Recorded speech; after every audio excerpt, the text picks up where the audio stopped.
Hey, welcome back to Gameroom Discourse, Episode 2. Today's topic will be combat and the various different meanings of that in the entirety of the gaming genre.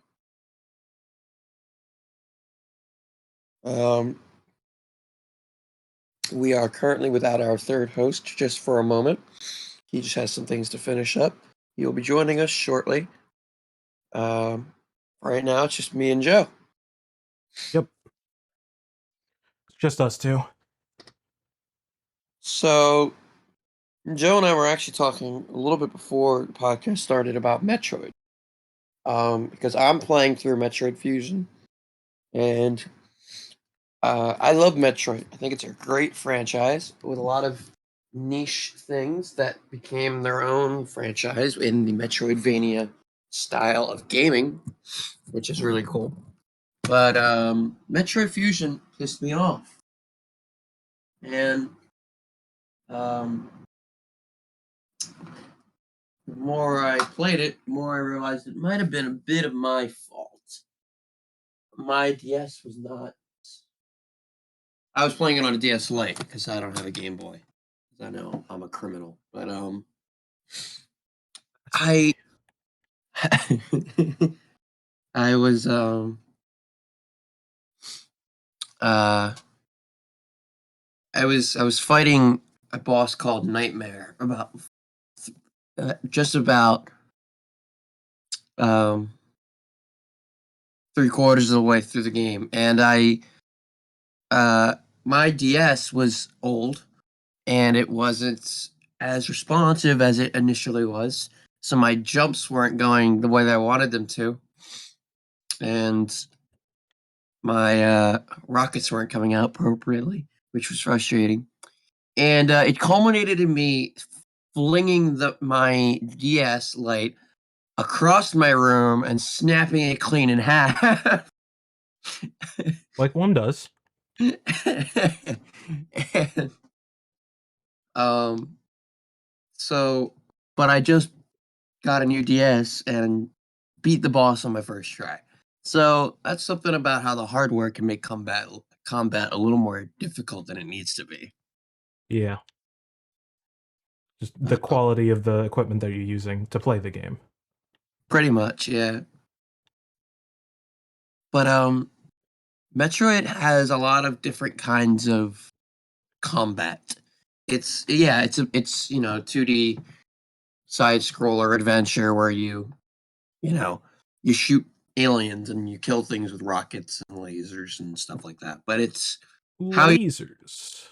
it's how you use the stuff that you're given, and it's how you avoid, because there's a lot of damage that you receive throughout Metroid because everything hurts you fairly significantly, which is why you get so many health tanks, which increase your health. Yeah.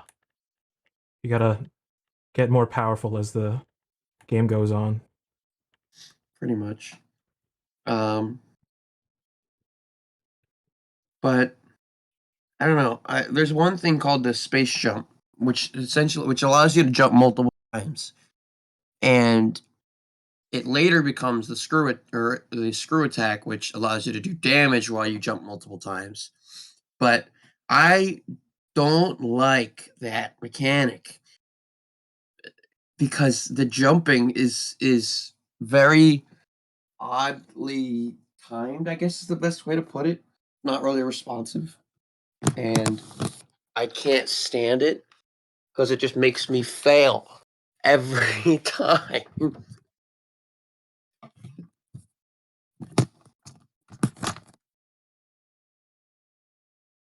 But what do you think, Joe? I think there's a lot of different types of combat in Metroid games. That's fair. Is Like Prime is a whole different thing. Yeah, it's a first-person shooter. You gotta be aiming at them. Well, yes, the first ones do have lock-on. The Wii versions of them are quite aiming oriented. And not only that, but it's also movement. You have to be dodging your enemies like bullets and projectiles. And every single Metroid has that type of combat. Yeah, the dodging aspect of Metroid has always been Something. hard for me. I'm essentially Gohan in TF2 with Piccolo screaming at me to dodge, and I just don't. You mean Team 4 Star? Or yeah, what did I say? TF2? It's nowhere in the ballpark. I meant TFS. Yeah. Yeah, definitely not. Definitely not TF2. But I understand what you're meaning. I kind of Sometimes the movement can be complex, and moving while still hitting, it can yeah. be quite the bullet hell. So I oftentimes just default to letting myself get hit. Sometimes if I can do more damage, which isn't exactly the smartest thing, but it works sometimes, most of the time. Yeah, it works sometimes, most of the time. hmm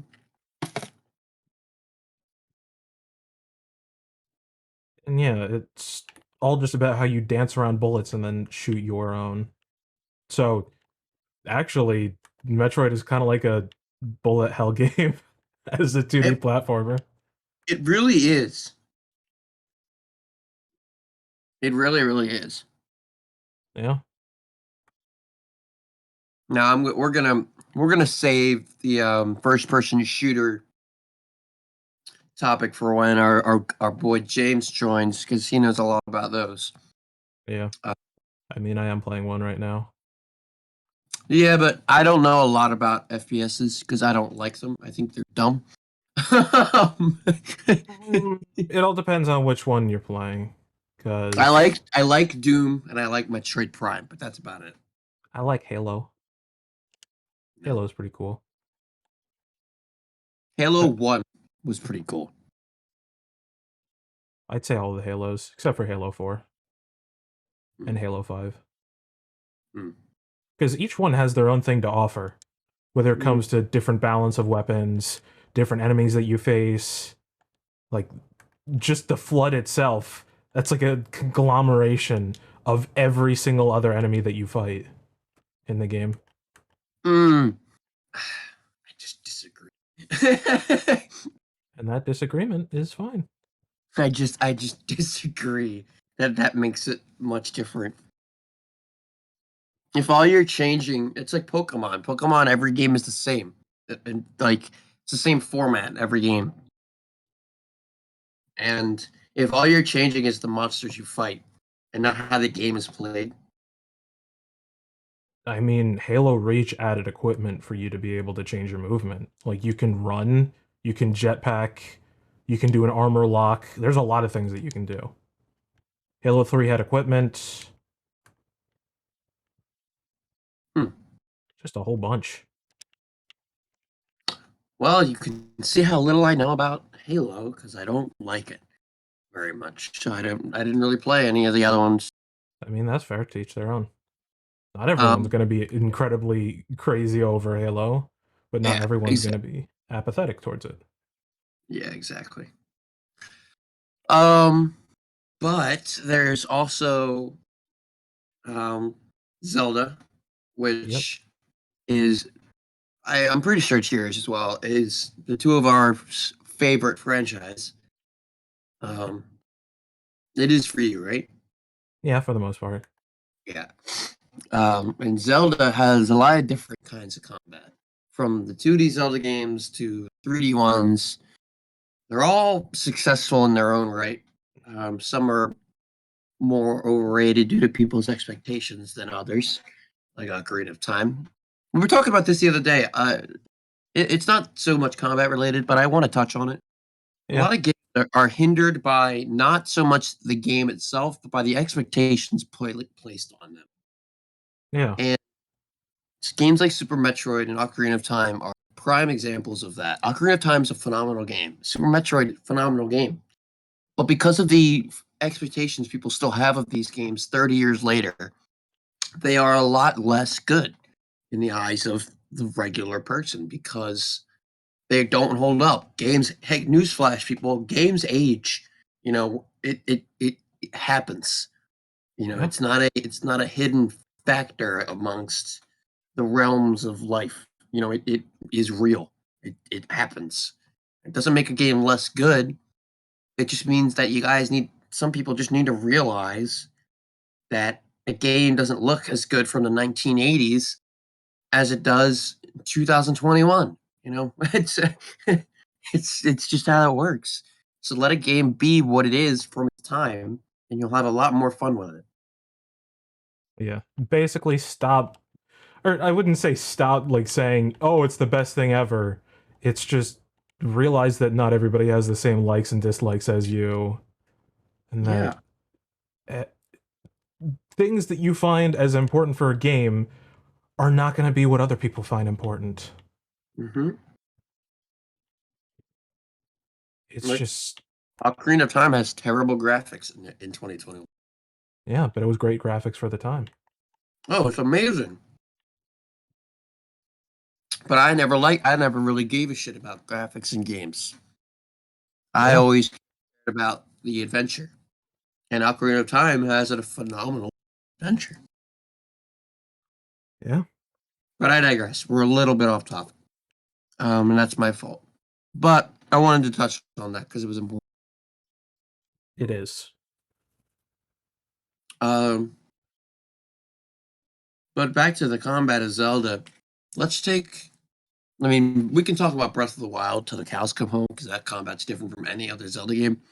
But I want to take Link to the Past and like Link to the Past and Ocarina of Time and Majora's Mask and pit those two together because Link to the Past is the 2D Zelda game essentially that Yeah, everyone knows and people have played. And Ocarina of Time and Majora's Mask are the 3D Zelda games that everyone has played, etc., etc. But their combat systems are north and south. They're you know hot and cold. They're completely different. yeah. If you've ever seen sequelitis, then Sequelitis, man. yeah, um, I'm personally more of a fan of Link to the Past than Majora's Mask and Ocarina of Time. I am the opposite. I'm more of a fan of Majora's Mask than I am of, honestly, both Ocarina of Time and Link to the Past. In fact, I'd say my favorite 2D Zelda game is not even Link to the Past. It's Link Between Worlds. Mine's Minish Cap, but all right, that's fair. Link Yeah, Between Worlds is a phenomenal game. They're all great. yeah. But no, mine's Minish Cap. But my favorite Zelda game is Twilight Princess. And some say it's aged terribly. I would also be one of those people. Twilight Princess has not aged very well. Its graphics are still fine, but some of its mechanics are outdated. But what are you gonna do? It Yeah, was good. It still is good. It's one of the best Zelda games that people don't usually dispute that. Um, but you can say a lot of games are one of the best Zelda games because they're all really good. yeah.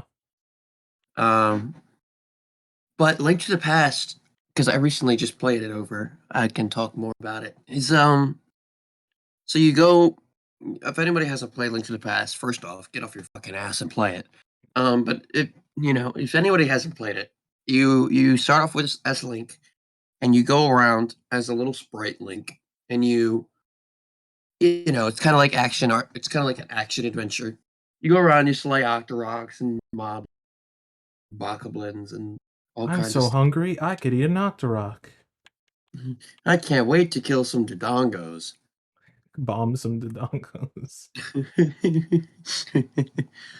Kill some, bomb some Dodongos, kill some Octoroks, but you do it all in a top-down 2D platform, not 2D platform, top-down 2D adventure game, and you can upgrade your sword and whatnot.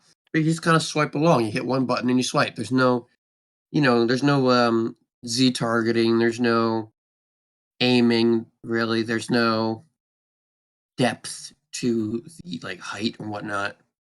I mean, there's a little bit. There's a little like phantom 3D depth, but there's nothing crazy. Yeah, And like going back to sequelitis, being able to yeah, swing at something above your ground while it can't hit you. yeah. But then you go to Ocarina of Time and Majora's Mask, and things get a lot more complicated. Now, this is where Joey and I are definitely going to disagree. Um, but I think we can both agree it gets more complicated. I think that's a problem more than a benefit. And my standpoint is, yes, I know Link to the Past and Ocarina of Time and Majora's Mask are supposed to be different. I know that they're not supposed to be the same. So I get that. I'm not going to fight that. But what I don't get is why they had to change up the combat so drastically.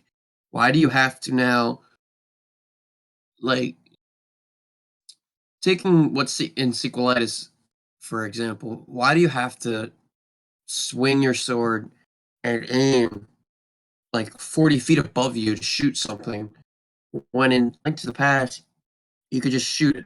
Why does it have to be such a spatial difference? Why can't it simply be you're still fighting them in front of you? Why do these things have to be? Because the problem with Ocarina of Time and George Master Me is the aiming, because it's so finicky. It's so specific. I'm trying to find the right word. It's just like it's it's so specific. You have to be so right, spot on, and to go from a jump like that from Link to the Past is a turnoff for me. Like I would much rather play Link to the Past because I get the same level of adventure as I do to, but the combat is not nearly as. I mean, I'm going to say it. It's not as nearly as frustrating as the other two, in my opinion. Yeah. But I know you disagree, so go on. No, I completely agree. Oh, well then. Interesting. Yeah. I just feel like with Ocarina of Time versus all these other ones, people who play Link to the Past love it for its crisp gameplay and its world building and everything. People love Ocarina of Mhm. Time because of its world building and just how it presents itself. It's a whole experience. And yes, there are antiquated controls and combat, but I think that just adds to it because things are more difficult. It's more dire in the future. So it's kind of like in action horror games where you have limited resources and aiming's weird because the enemy keeps on dodging it. It's those types of limitations that add to the experience, whether or not they're good by today's standards. That's an interesting take. I have to. I mean, I agree with you. I was not expecting that. I uh, I can have some nuance. that was I did not expect you to agree with me. Um, but no, yeah, you're completely right. It is all about the world building and the difference between how Link to the Past does it versus how the other two do it is essentially through the combat system. Yeah. You know, And so and with Link to the Past versus Ocarina of Time, there's also interacting with the world, like with the box pushing them for puzzles or lighting right, yeah, lanterns. it's true. I forgot about that. Yeah. I haven't played Ocarina of Time in a while. Yeah, there's a I lot beat of shooting eyes on walls I with beat it a arrows. couple times. Well, no, that's another thing. A lot of the things with Ocarina of Time. Now, listen, this is a Zelda. This is not just Ocarina of Time. Yeah. Everything has a glowing eye that you have to shoot. That's not just Ocarina of Time, but Ocarina of Time is very Skyward Sword. and Skyward Sword. But Ocarina of Time is very blatant with it, and like everything has a big glowing eye and you shoot it, and it's just repetitive. It teaches you to follow it teaches you to hold your hand and follow a direction. Whereas Link to the Past, you kind of just had to figure it out. Yeah, they had the glowing eyes sometimes, but you had to figure out how to get those eyes to show themselves. Whereas Link to the Past, they presented themselves to you. Or not Link to the Past, as Ocarina of Time, they presented themselves to you. You know what I'm saying? Yeah. Again, it's a matter of presentation. Yeah, exactly. Then again, the whole third dimension makes it a whole different animal. We're not gonna go there. Yeah, 2D versus 3D. That's gonna be another podcast, maybe. Probably. That's a whole. That might be like a two-parter. That might be a 5-part. So that's a lot. Yeah. That's a lot. Touch on it real quick, I guess, to give you all a sneak peek of what you would see. I think 2D is better than 3D. And I think each one has their pluses and minuses. Oh, definitely. If you ever hear my opinions on anything, it's not going to be cut and dry one versus the other. It's going to be, I'm right down the middle. I'm pretty close to down the middle when it comes to 2D versus 3D, but I do think I give it. Nowadays, I would say it's a lot closer than in the past as to which one is probably better. But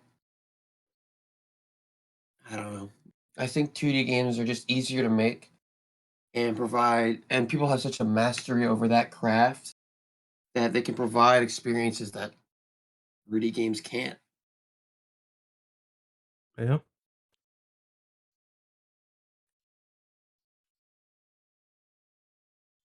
Um, uh, what what else? There's a lot of combat. I'm just trying to think of where we should go next. Yeah, since James isn't here. Um, there's so much different kinds of combat, like Castlevania we were talking about the other time. It's a Metroidvania game, but it's totally different in the same right. You Yeah. use an elongated whip to attack things, and sometimes an axe or a projectile that goes in a certain direction. Depends And on you the game. have it depends on the game, and you have to figure out how to use these weapons appropriately, which one's more effective, which ones are less effective. We could go from and like I want to see somebody do a Castlevania run where they just don't get hit because I can't not get hit in that game. Well, It's so, spoilers, there are plenty. I'm sure there's, but I've never had this time to sit down and watch. I mean, that's fair. And like, how many hours do you put in to get that perfect? You know? Thousands, if not hundreds of Yeah. thousands. Like, Castlevania's hard. Incredibly. Like, God, that game's hard. All of them are. Well, no, that's not true. Some of them are much easier than others. But then you go to something like Ninja Gaiden. Now, Ninja Gaiden. Let's talk about Ninja Gaiden. Ninja Gaiden. Ninja Gaiden, Ninja Gaiden, Ninja Gaiden. You're going to say it until it stops becoming a word, aren't you? Yeah. Ninja Gaiden is, in my opinion, the hardest game that I think I've ever. No, no, yeah, I think it's harder than Contra. Think it's harder than Cuphead or Dark Souls? I never played Dark Souls. I want to. No, you're not going to say it's the Dark Souls of Dark Souls. That's such an overused thing. But yeah, hard games, difficulty. Yeah. I mean, Well, didn't yeah, we? we can kind of combine the topics last week, 2 weeks ago. Sorry, Yeah. everybody. I know this is a week late, but I had life things happening last week, so I unfortunately had to cancel on the second episode. But this is the second episode, so we're good. It's all good. We're Yeah, not done. and I was doing Xbox achievements because 343 is shutting down the original 360 servers. That's dumb. It is dumb, but it's happening. Um, But yeah, back to difficulty in conjunction with combat. yeah, Ninja Gaiden, not only is it hard, but it's hard because of the combat. Ninja Gaiden, everything is being thrown at you at one single time, and you have to either dodge it, run away from it, or kill it before it can hit you. And if you don't, you're gonna die.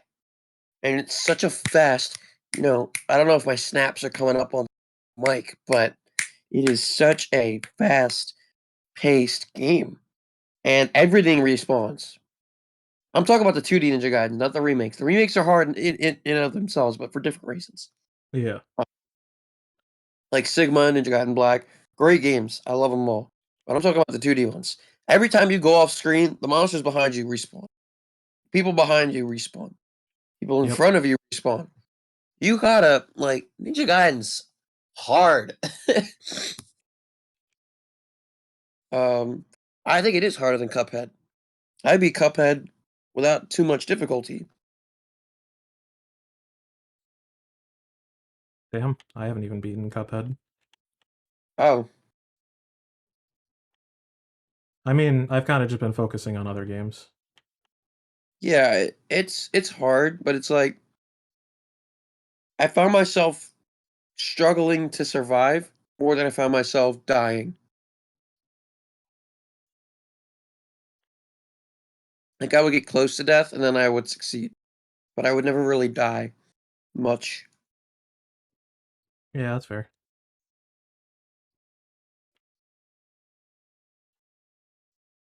But, Cuphead, I haven't played it. I only played it once, and I played it a while ago, so I really don't remember much. Um, but Cuphead was an interesting game. I Oh, liked it. incredibly.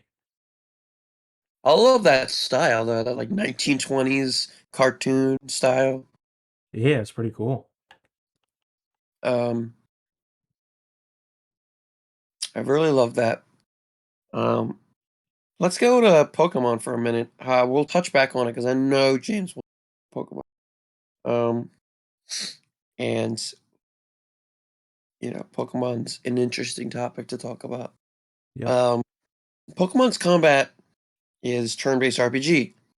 But Pokemon for me is the same game across every generation. And the reason why I believe that is because if it isn't broke, don't fix it. And it's not broke, so they don't need to fix it. It's a good system, so why change it? But that doesn't mean that it's not tired for some people. I don't like it anymore. I think they need to spruce things up a bit, which is why I'm so excited for Legends Arceus. Um, so I think that's going to be awesome, and it'll be a fresh take on the Pokemon experience. Because Pokemon, you just you get into your turn-based fight, you fight the other Pokemon, and then everybody knows Pokemon. Yep. Watching a gaming podcast. If you're watching a gaming podcast and you don't know what Pokemon, you should leave.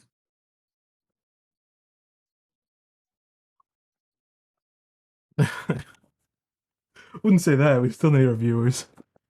I guess that's fair. All right, we need to wake up. We need to spruce this talk up.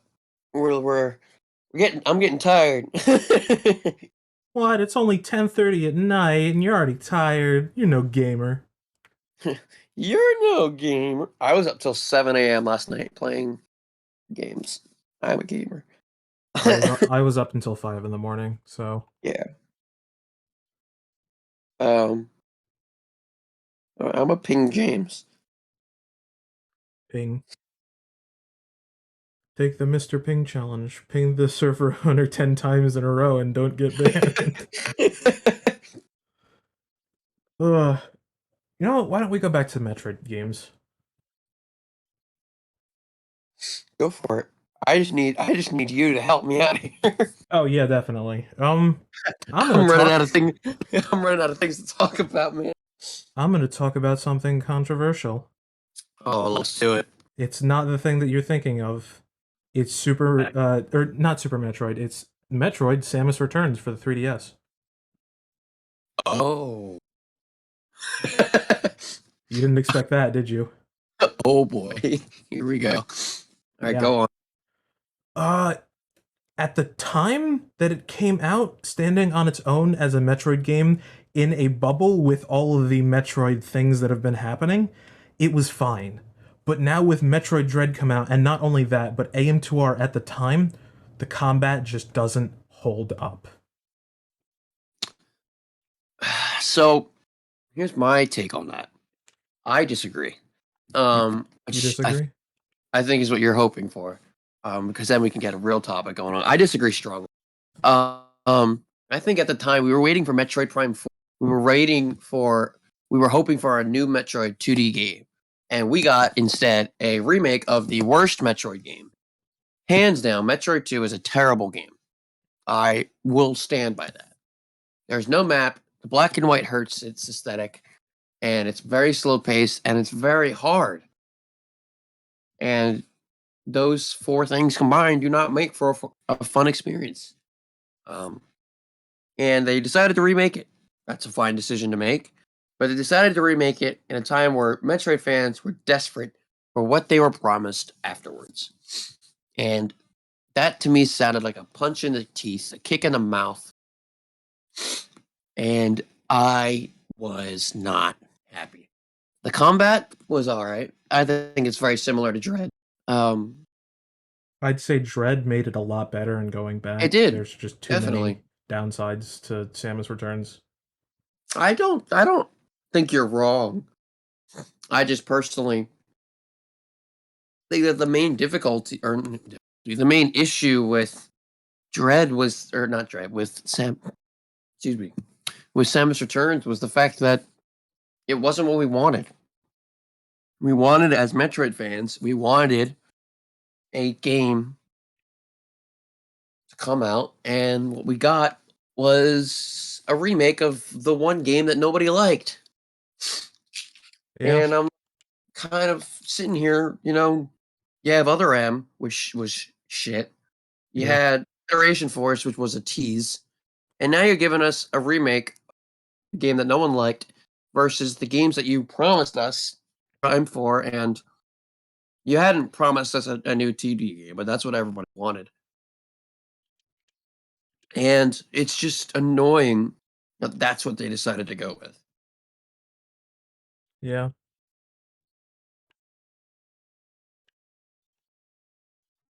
Honestly, that doesn't even sound like you're disagreeing with my opinion. Because my opinion is yes, that game's flawed. And you said you disagreed with it. Oh, I mean, I think Metroid Samus Returns is a good game. But I'm talking about the problem for me with that game is not the game itself, it's why that game exists. Yeah, I think that Samus Returns is a great game. If we're talking about the game itself, I think that Prime. I think that Samus Returns has a very interesting combat system. I think the combat system is very different, and it was a building block for Dread, which is the best game in the franchise now, if we go by numbers. And it's only been out for like a month. Um, and you know, I think that the idea of bringing back the one game in the franchise that was awful and remaking it into something that's better, I think is a good idea. And I think it worked. I think the game has stellar graphics for the time. And I think that, I could still play it right now and I could enjoy it. Um, but what I don't like is that that's what they decided to give us over the games that we actually wanted, you know? yeah. We But wanted something even more. we wanted something that wasn't a remake of a game that we didn't care about. Yeah, From a business standpoint, it makes sense to remake the one game that didn't do well so that it can do better and then people will go back to look at it. I get that. But first, you got to give people in the franchise what they want and then give them that nostalgia. yeah.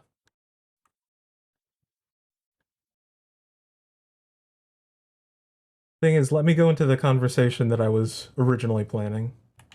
Hmm. or originally thinking about. The combat in that game, it was decent. Mm-hmm. Like it sure it holds up kind of nowadays, but then you go and play Dread and it just Dread did everything that Samus Returns doesn't. Oh yeah, definitely. Yeah, because the melee counter in Samus Returns, you're stuck there and it's a quick one and done. And sometimes you're gonna move and cancel it out and then it doesn't come out. And a lot of the enemies have the melee counter type thing, type Yeah, attack to like go up against. that's true. And it just uh I personally just I don't know. I can't get every time I think of Samus Returns, I just can't get over that's what they gave us. I can't look at Samus Returns as a game. It's hard for me. I look at Samus Returns as a dick punch from Nintendo to Metroid fans saying, "Hey, buy this, or you won't get another Metroid game." And it's like, I don't know. I know we're talking about combat, but it's our podcast. We can talk about what the fuck we want. um, yeah, you're right. I mean, And I definitely feel the same, especially with what they did with AM2R. Because I like, know Nintendo's been taking down all those types of fan project for years. It's just they did it at the worst time when there was no Metroid games coming out. yeah, The game was just finished and it was the anniversary for Metroid. yeah, yeah, and they did nothing. Instead of the only thing they did was take down the game that was made for it. Yep. And I'm just like, Nintendo, fuck you. Yeah, Nintendo doesn't know what their fans want. They do, but they don't. No, they do, but they don't care. They only care if they think that it will give them money. Yeah. Because they don't care about each individual fan. They care about the bulk fans, and that means that if you like Zelda and you like Mario, then you're in luck to make those games. But if you're not really interested in those and you're a fan of F-Zero and Star Fox and Metroid, which I'm also a fan of all of those three, then you're kind of shit out of luck. Yeah. However, in recent times, thanks to Dread, I think we're going to get more Metroid games. Quite possibly. I'm very excited. But I wish they would put that kind of effort into a new F-Zero game or a new Star Fox game. I don't. How hard can it be to make a Star Fox game? Like, honestly, it's a game about anthropomorphic animals in space that fly ships across planets. How Apparently, hard? How hard can it be to make a game out of that? apparently really hard, seeing as how Apparently, Zero or Star Fox Zero was not really well received. it was just a remake of 64. Yeah, I mean that's kind of most Star Fox games. Mm-hmm. Like, come on. I know Star Fox Adventures and Star Fox Command were not done very well, but they were great ideas. I loved them as an idea. Star Fox Adventures was really cool. It was a Yeah, great premise. I hate the game. let me preface this. I hate Star Fox Adventures. It's terrible. But like I'm just going from an idea standpoint. Star Fox Adventures took the cats that we knew and loved and made them touch down into an unknown territory. They were always flying. They were not used to being on the ground. So that was out of their comfort zone. You had to now fight with the blaster, fight with the staff, fight with things that you weren't used to as a Star Fox game. And I thought, hey, this is really kind of cool. This should be fun. And then they fucked it because it's Nintendo and they don't know what they're doing half the time. But like, I thought that was such a cool idea. I thought I loved Crystal's character. I thought she was really cool. You know, I just did. You know, the combat in Star Fox Adventures wasn't that much of my issue. It was the grabbing one thing, bring it over to another, grab said thing again, bring it further to another, rinse and repeat until you get bored. And then turn this game off and go drink a gallon of vodka. You know, like, it was just annoying. But the combat itself was okay. I hated the language that they made because occasionally it would just be English in the middle of the language. Like, if you're going to make a language, just stick with it. You know? Fair facts.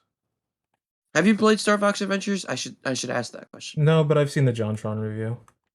Oh, okay. So then I have not actually seen that. I like JonTron. Not as much anymore because of a lot of things that have come out about it. But you know, I'm not a liar. I used to love John. Same. Yeah.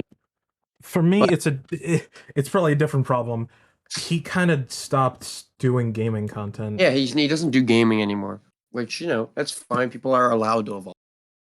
But, you know, once that with his kind of racist stuff, kind of just don't follow him anymore. But I never saw his Star Fox Adventure stuff. But I know the meme Star Fox temperatures. That's it. Yeah.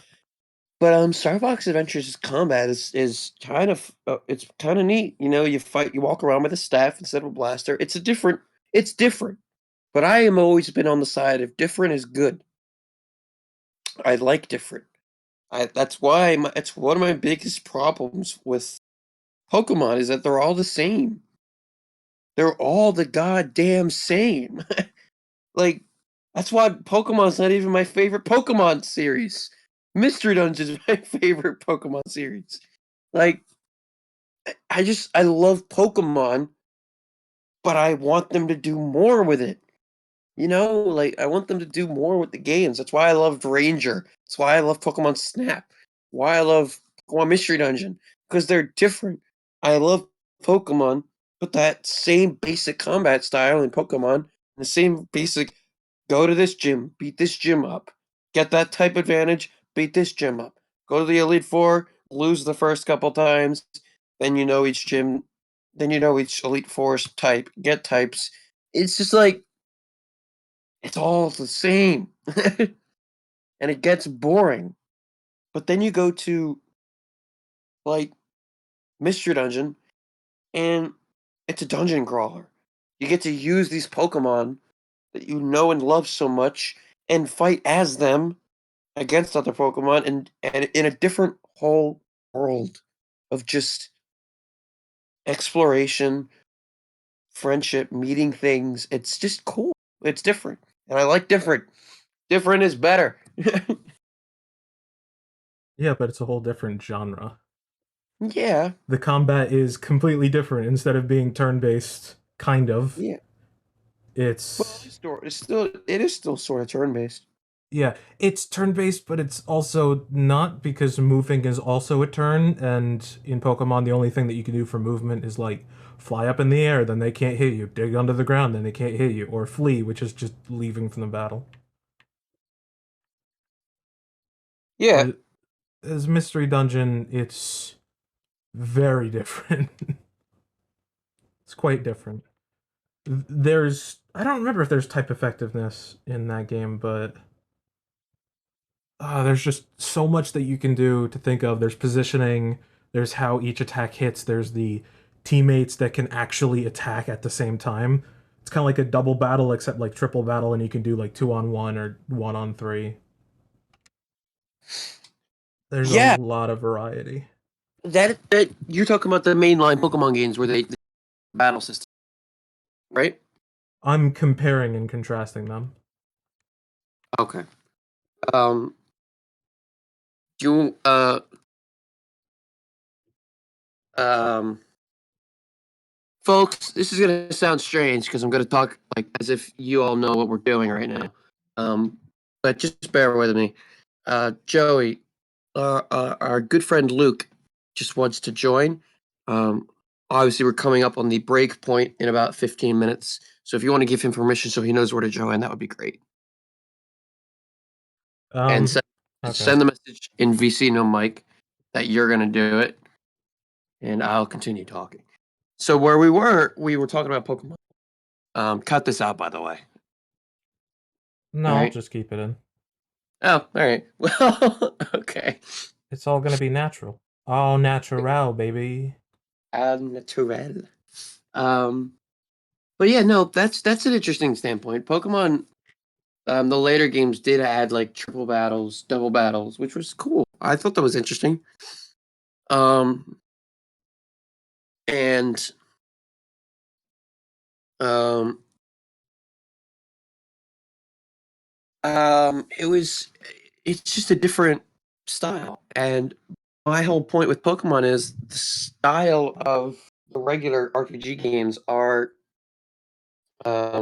different from Mystery Dungeon, and that's why I like Mystery Dungeon more because it was different from the same style that we had known for 10 years. Yeah. And I think that was really cool to see something completely different and see it succeed. I like it. I want them to bring back Ranger because Ranger has my favorite combat system in the entirety of swirling around and trying to save Pokemon from themselves, catching them and not keeping them from their environment. Just being friends with them, being, you know, not capturing them, not taking them out of their habitat, just working together to achieve a common goal to save the world. And I like that. You use your stylus and you swirl around and you gotta make sure not to break it. And that's a different kind of combat. That's not combat in the style of, oh, you've got to attack things. It's combat in the style of, oh, you've got to not get broken, not get, you got to do, because combat's not always fighting. Combat is just the adversary that you, or the opposition that you fight or oppose in a certain game. Yeah, it's You know? one group against another, or an infinite Yeah, number of groups. It's a group trying to win over another group or groups. because every game has combat, but not every game has fighting. Like Animal Crossing's combat is Tom Nook and trying to get all the bells and Trying to trying kill to Tom Nook. try to kill Tom Nook. And it's not that you're fighting anything. So combat might seem strange to talk about that, but it's combat is the opposition. It is what you're trying to overcome, and in a game. And Tom Nook, in most of the Animal Crossing games, you're trying to overcome your debt. You're trying to, overcome your debt. You're trying to overcome life and get through. And then while also doing that, you're trying to catch all the good fish. So you got to try to perfect your timing and perfect your stealth when it comes to catching bugs. And, you got to overcome different things. Because, in my opinion, every single game ever made has a combat. Because combat nowadays just means what you're fighting. And that's not what I'm meaning when I say combat. I mean, by combat, the opposition that you have to overcome. And, you know, not, I think that that's a good place to pause. Um, when we come back, we will have a new guest speaker with us, our good friend Luke. Hopefully, James will be ready as well, as I know you all miss his sultry voice. Um, and we'll have much more to talk about. We'll be going much more in depth about. There's the two of them are very good with that. But eventually, upcoming, we will have fighting games and not necessarily the difficulty, which we talked about in the past, but the combat styles of different fighting games. We'll also have my personal favorite, which is RPGs. We might touch back on some of the other topics when she comes back in. But ultimately, it's going to be a lot of fun. We've still got a couple hours left, and hopefully, you guys all stay tuned because this will only be a few seconds for you, but it'll be about 10 minutes where we're going to just refresh our throats and make sure everything is good for you guys. So, yeah, we'll see you shortly. Yep. See you shortly. 1. And we're back. Welcome back to the Gameroom Discourse Podcast. We have two people again. We have two more people. We have James coming back in. And we have a new person, our good friend Luke. Oh boy, this is happening. Okay. Just want to remind everyone, if you feel like our opinion is trash, make sure to tell us in the comments. Oh, yeah. I will cry, but it'll be funny. Oh, please make me cry. Also touch grass and get a better opinion. I'm sorry, all my opinions are $1.99 and they only get cheaper. Okay, then. So, where we left off, we were talking about Pokemon. And these two people have a lot of input into Pokemon, and they're here. No. I anyone don't who's seen the just last have podcast, input. they already know about me, but They want it. You wanna start They're here to tell me why my opinion of Pokemon is wrong. So you're saying that Pokemon needs a new gimmick or spin. No, it already has gotten that. No. So what are you saying on Pokemon? I think that the style of Pokemon mainline games, how it's 8 gyms or something along those lines. I know in Gen 7 there was no gyms, but it was still, you had to go. Oh my god, I'm burping like crazy. You still had to go and defeat the 8 whatevers. So The big kahuna. So you still it's still the same concept. I like Pokemon when it does things differently from the mainline games. I think Ranger was phenomenal. I think Mystery Dungeon's the best. I think Pokemon Snap's cool. I like all of them. I like the mainline games. All the spin-offs that you're saying is a brand new take. But can I input that they have been changing up very little things, so on and so forth? Yeah, but they're still using just to be a basic statement. They still use the same sound effects from 1990 whatever that they do now. They even changed the cries. I feel like you're not looking at it. I feel like you're looking at it very basely rather than the new stuff they did add. Like there was Pokemon contests all the way back in correct moves and punting them out in battle, even if it wasn't exactly super different, but it was a change. All right, I'm gonna. I just like the side games much better than I do the mainline games. Yeah, I was about to counter both of you guys that James, while you are correct that the Pokemon contests and stuff were different, they aren't what Mike was wanting. Mike wants a whole new different concept instead of battling. Kind of, yeah. Well, that's just a side game. It's basically just Survival Zone only. It's very self-contained. So much other stuff in Pokemon they've already done for that, then, if that's your point. I'm very excited for Legends Arceus for this reason. I think it's going to be something completely different.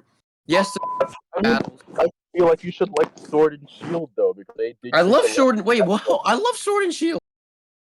So, the thing I'm going for, Mike, is that I don't think it's feasible for Pokemon to make such a big change. Exactly. I agree with you. On something that has worked countless times. I agree with you. However, if Arceus works well, we might be able to see some changes in the formula, which can either go into a very good or a very bad direction. The thing is, Pokemon trying to play it very safe and release this at the same exact time of Shining Diamond, Brilliant Pearl. Something that is also very formulaic. I agree with you.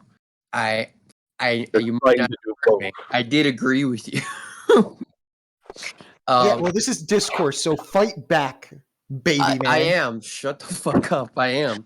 I I agree with that. I don't want them to necessarily change the mainline formula. That's what works. I just get bored of it. It's the same to me. It's a JRPG. You're playing a JRPG and then complaining it's a JRPG. I'm not complaining that it's a JRPG, but everybody who thinks Like, can I think literally about a JRPG. really quick for a moment? Because now you've actually upset me a bit. Luke or me? You want them to try something new with the battling, but may I remind you, like, No, I don't. Wait, where are you getting this information? favorite. I don't want them to. I don't want them to change. I don't want them to change anything about the mainline form. I just get bored of it, which is why I like the side games better. So have you tried Pokemon Conquest? No, I don't even know what Pokemon Contest is. No, Conquest. It's like a Fire Emblem, but Pokemon. I have not, but I would love to because Fire Emblem is my second favorite. Pokemon freaking League of Legends thing. I forget what that's called. Unite. I love Pokemon Coliseum. Love Pokemon XD Gale of Darkness. There's Pokemon freaking. If you say Pokemon Unite, I will take a crowbar to your Pokemon kneecap, Jay. I don't even know what that is. Pokemon Go. Wait, you actually? Oh wait, Pokemon Unite's that new shit thing, right? Yeah, that's what I said. The League of It's Legends. not It's shit. garbage. It's not garbage. shit. It's It's just different, and it's what. It's a like, popular trying format, literally unfortunately everything for I don't us. know which to satisfy with you. With it. You guys seem to think that I don't know where you got the information that I wanted Pokemon's mainline thing to change. I just said I got bored of it because it's Joey, blame Joey. Joey. Oh, sorry. That kid just played a different game. I just get bored of it. Pokemon for So basically, what I get from this is he likes the side games more than the main games because there are less unique. side games than there are main games. They're unique. They're different. They're just different from the main games, and that's why I like them. Mike, I actually have the opposite type of opinion than you. Well, then you can go fuck yourself. Hold on and let me explain it before I beat your face in, or you beat my face in. I really like it when there's, like, in an RPG or stuff, turn-based usually, they have a system and then they break it.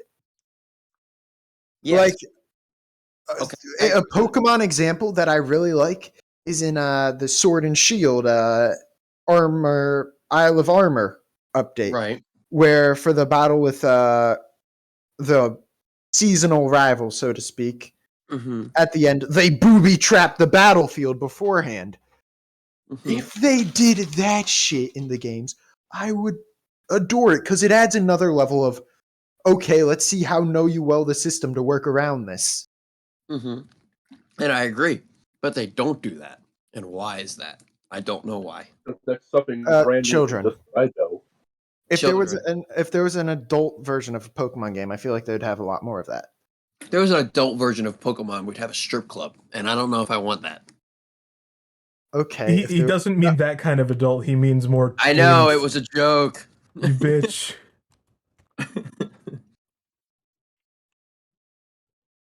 But no, I don't. I'm trying not to say cursed things here. Come on, it's my first time here, Mike. Don't give me such an easy setup. So another major, like, viewpoint of that is in a Mario RPG. Oh, that's such a great game. The I think it's Bower, Bower, Bower. Yeah, I know the guy who literally disables your button commands. Yeah. Towards the end, right? Somewhere in the game. I'm not memory perfect. Right. But just, you use the A button to do basic attacks? No, you don't. Not anymore. Sorry about that, friend. It's what I love about turn-based RPGs, because they are some of the more malleable game formats. Yeah, of course. I love that. That's why RPGs are my favorite, like, style of game. Okay, what type of RPG? Joe and James and I had a major fight about this while they were telling me about today over what RPG is nowadays. Well, I like action RPGs more than turn-based RPGs but I like them all.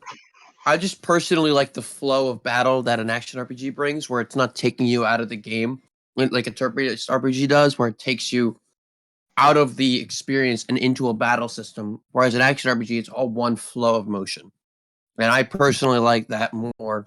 But I don't. But when it comes to a turn-based RPG, like Final Fantasy, for example, that combat is so seasoned that it's perfect, and it doesn't fall into the problem of, oh, yeah, you're being taken out, but it doesn't feel like it anymore. And, whereas in Pokemon, it kind of does. Like, they do everything so formulaic that everything is the same, and they don't really upgrade the exact combat situation. Like, if you go to Pokemon Red and you walk around and you random encounter, it still feels the same as if you go into Pokemon Black and White and you go around and you get into a random encounter. It's still the same thing.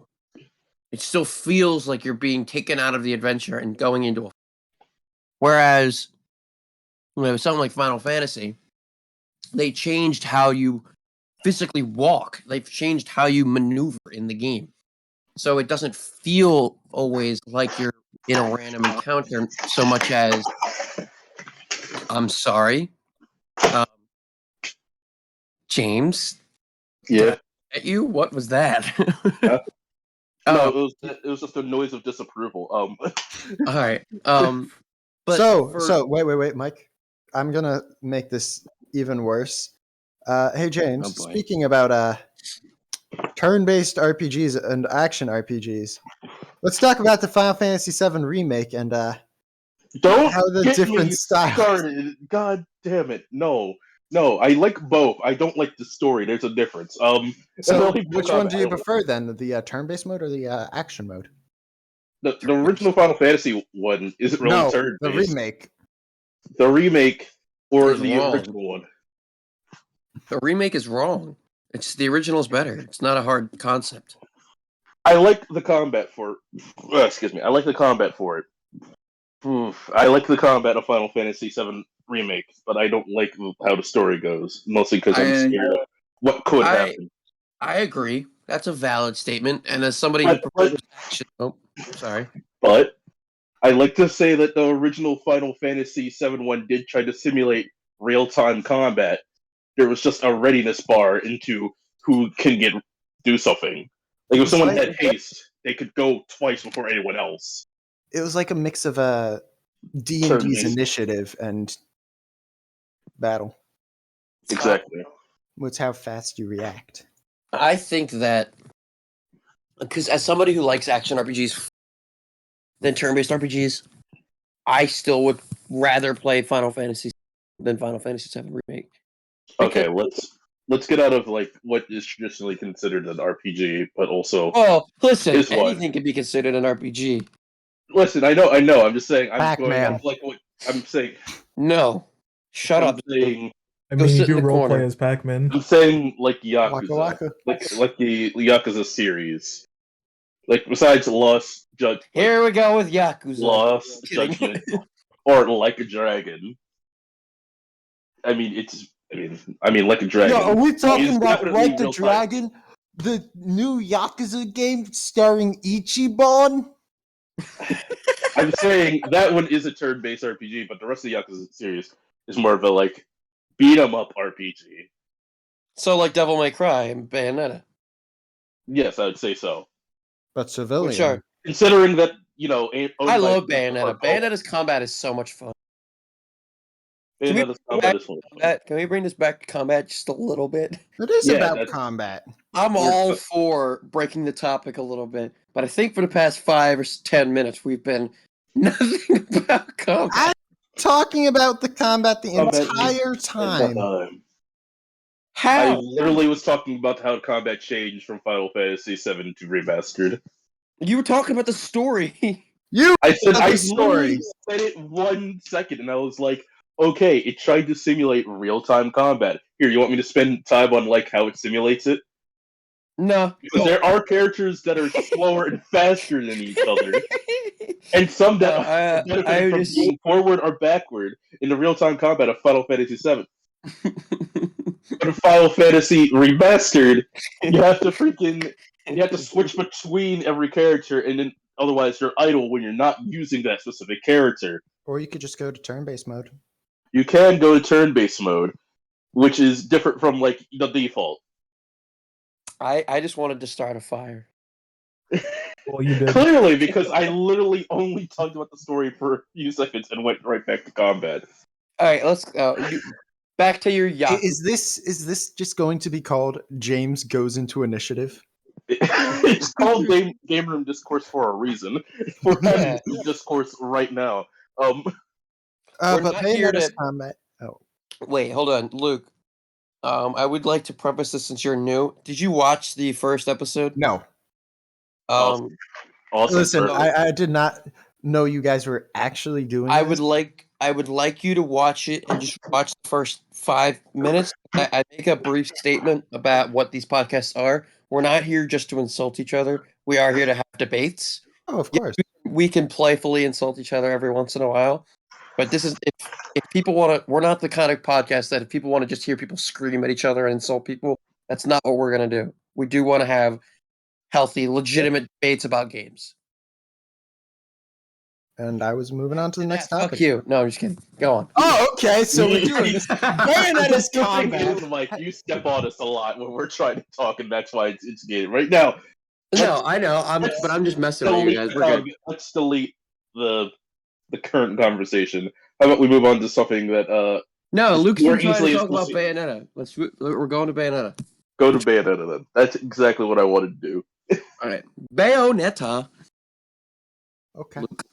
Okay. So, honestly, okay, I'm steaming right now. Joe, you are going to have to salvage this very quickly. No, The that's thing fine. Take your time. Take your time. Oh, Frey. So honestly, All right, I can't. I'll stop. I'm going to. The minute I get on to Bayonetta's combat, lost interest with me. Wow. There, I said it. It was good for a while, and the I upgrade should have system kept was interrupting nice. you. You really should have, but you didn't. So now the truth comes out. I just can't get behind it. Devil May Cry is better. Devil May Cry is not better. Okay then. Now we have some Is it gonna be discourse. combat related, Continue. or is this gonna be combat related? If we're gonna continue this any further, Oh yeah. or is this gonna be No, yeah. story related? And I can do this. Look, I was for the last like 10 minutes. I was just messing around. We're Let's good. go. Come on. hit me. Devil May Okay, Cry's okay. combat. First off, Devil May Cry's combat is original because it came out before Bayonetta, so I'll give it that. But what Bayonetta did is it took Devil May Cry's combat and it perfected it, and it made it about more of a combo-heavy game, whereas the Devil May Cry combos were much more frustrating to try to appeal. I beat both Bayonetta games first, and went to try to play Devil May Cry first, and I quit in the first 10 minutes because it was such a frustratingly stupid experience. I could not get past how each like combo system was. Actually, you know what? I can pull it up right now. I can play it right now so I can better formulate my opinion. And Halfway through, he's going to change to go Devil May Cry as the god. how much you want to put money on that? we're not putting money on that. No money. Because I couldn't make a combo. Like I couldn't get it. I don't understand how they messed it up so badly. I'm just gonna talk out of my ass for about. I mean, if Alright, it came out alright. first, it could be like because I first just want to pull the iteration. game. I want to pull the game up, so All right, I'm going to ask you this question first. Are you talking about like DMC4 or DMC1? talking about DMC3. It's the only one that I have. Okay, so that's like mid-iteration up. Honestly, I'm going to pull up some things myself. This one's going to be a lot quicker than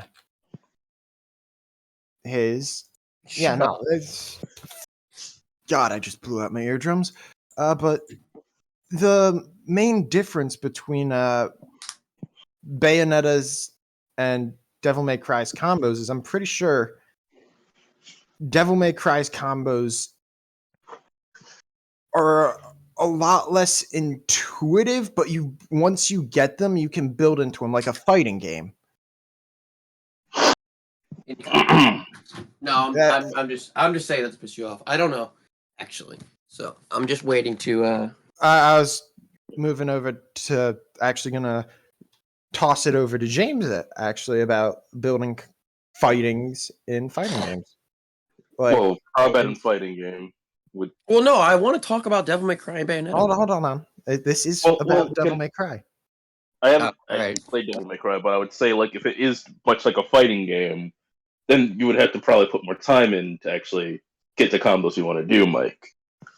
So I mean, maybe you just didn't play it for long enough, and maybe you just didn't play it for long enough for it to set into you and actually,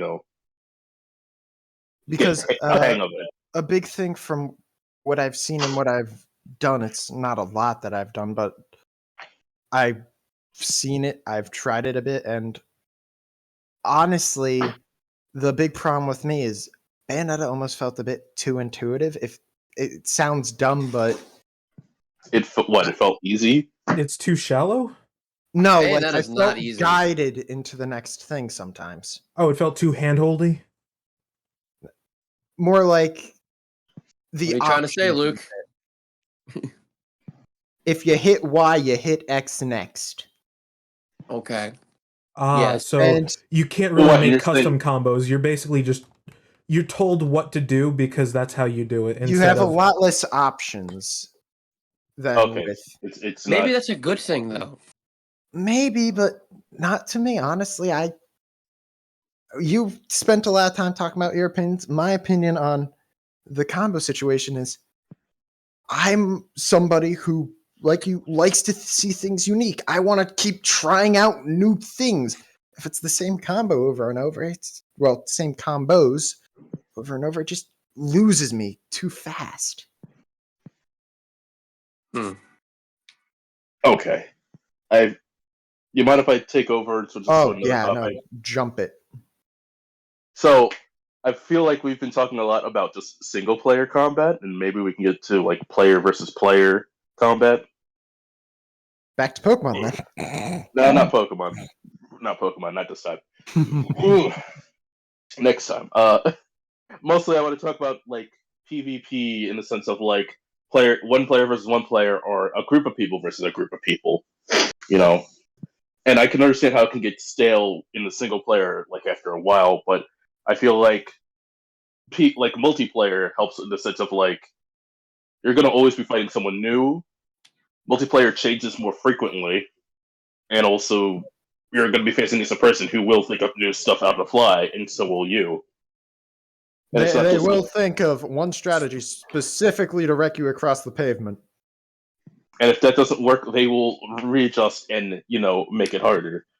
When it comes to combat, I think a person is a lot worse than a computer. Even if a computer can do a perfect combo, it can't play mind games with you, like in fighting games. Yes. Which is why Smash, because Smash is the only fighting game I really am an expert about. Okay, free for all. There's free for all of first person. Which one do we want to do first? How it feels to go up against 1v1, free for all, or do we want to do team battles? Let's start with 1v1. Let's start it simple. So I am currently playing Bayonetta just to get my get his opinion in check. He's gonna come back and just fucking land a 20-hit combo on me. And it's all gonna be Y and X.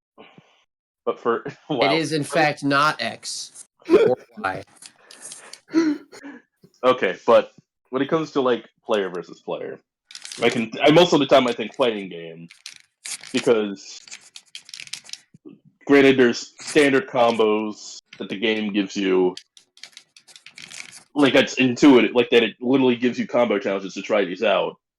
But I mean, if you play the game long enough, you can make your own frickin' combo, like depending on the frame data and what you are personally comfortable with.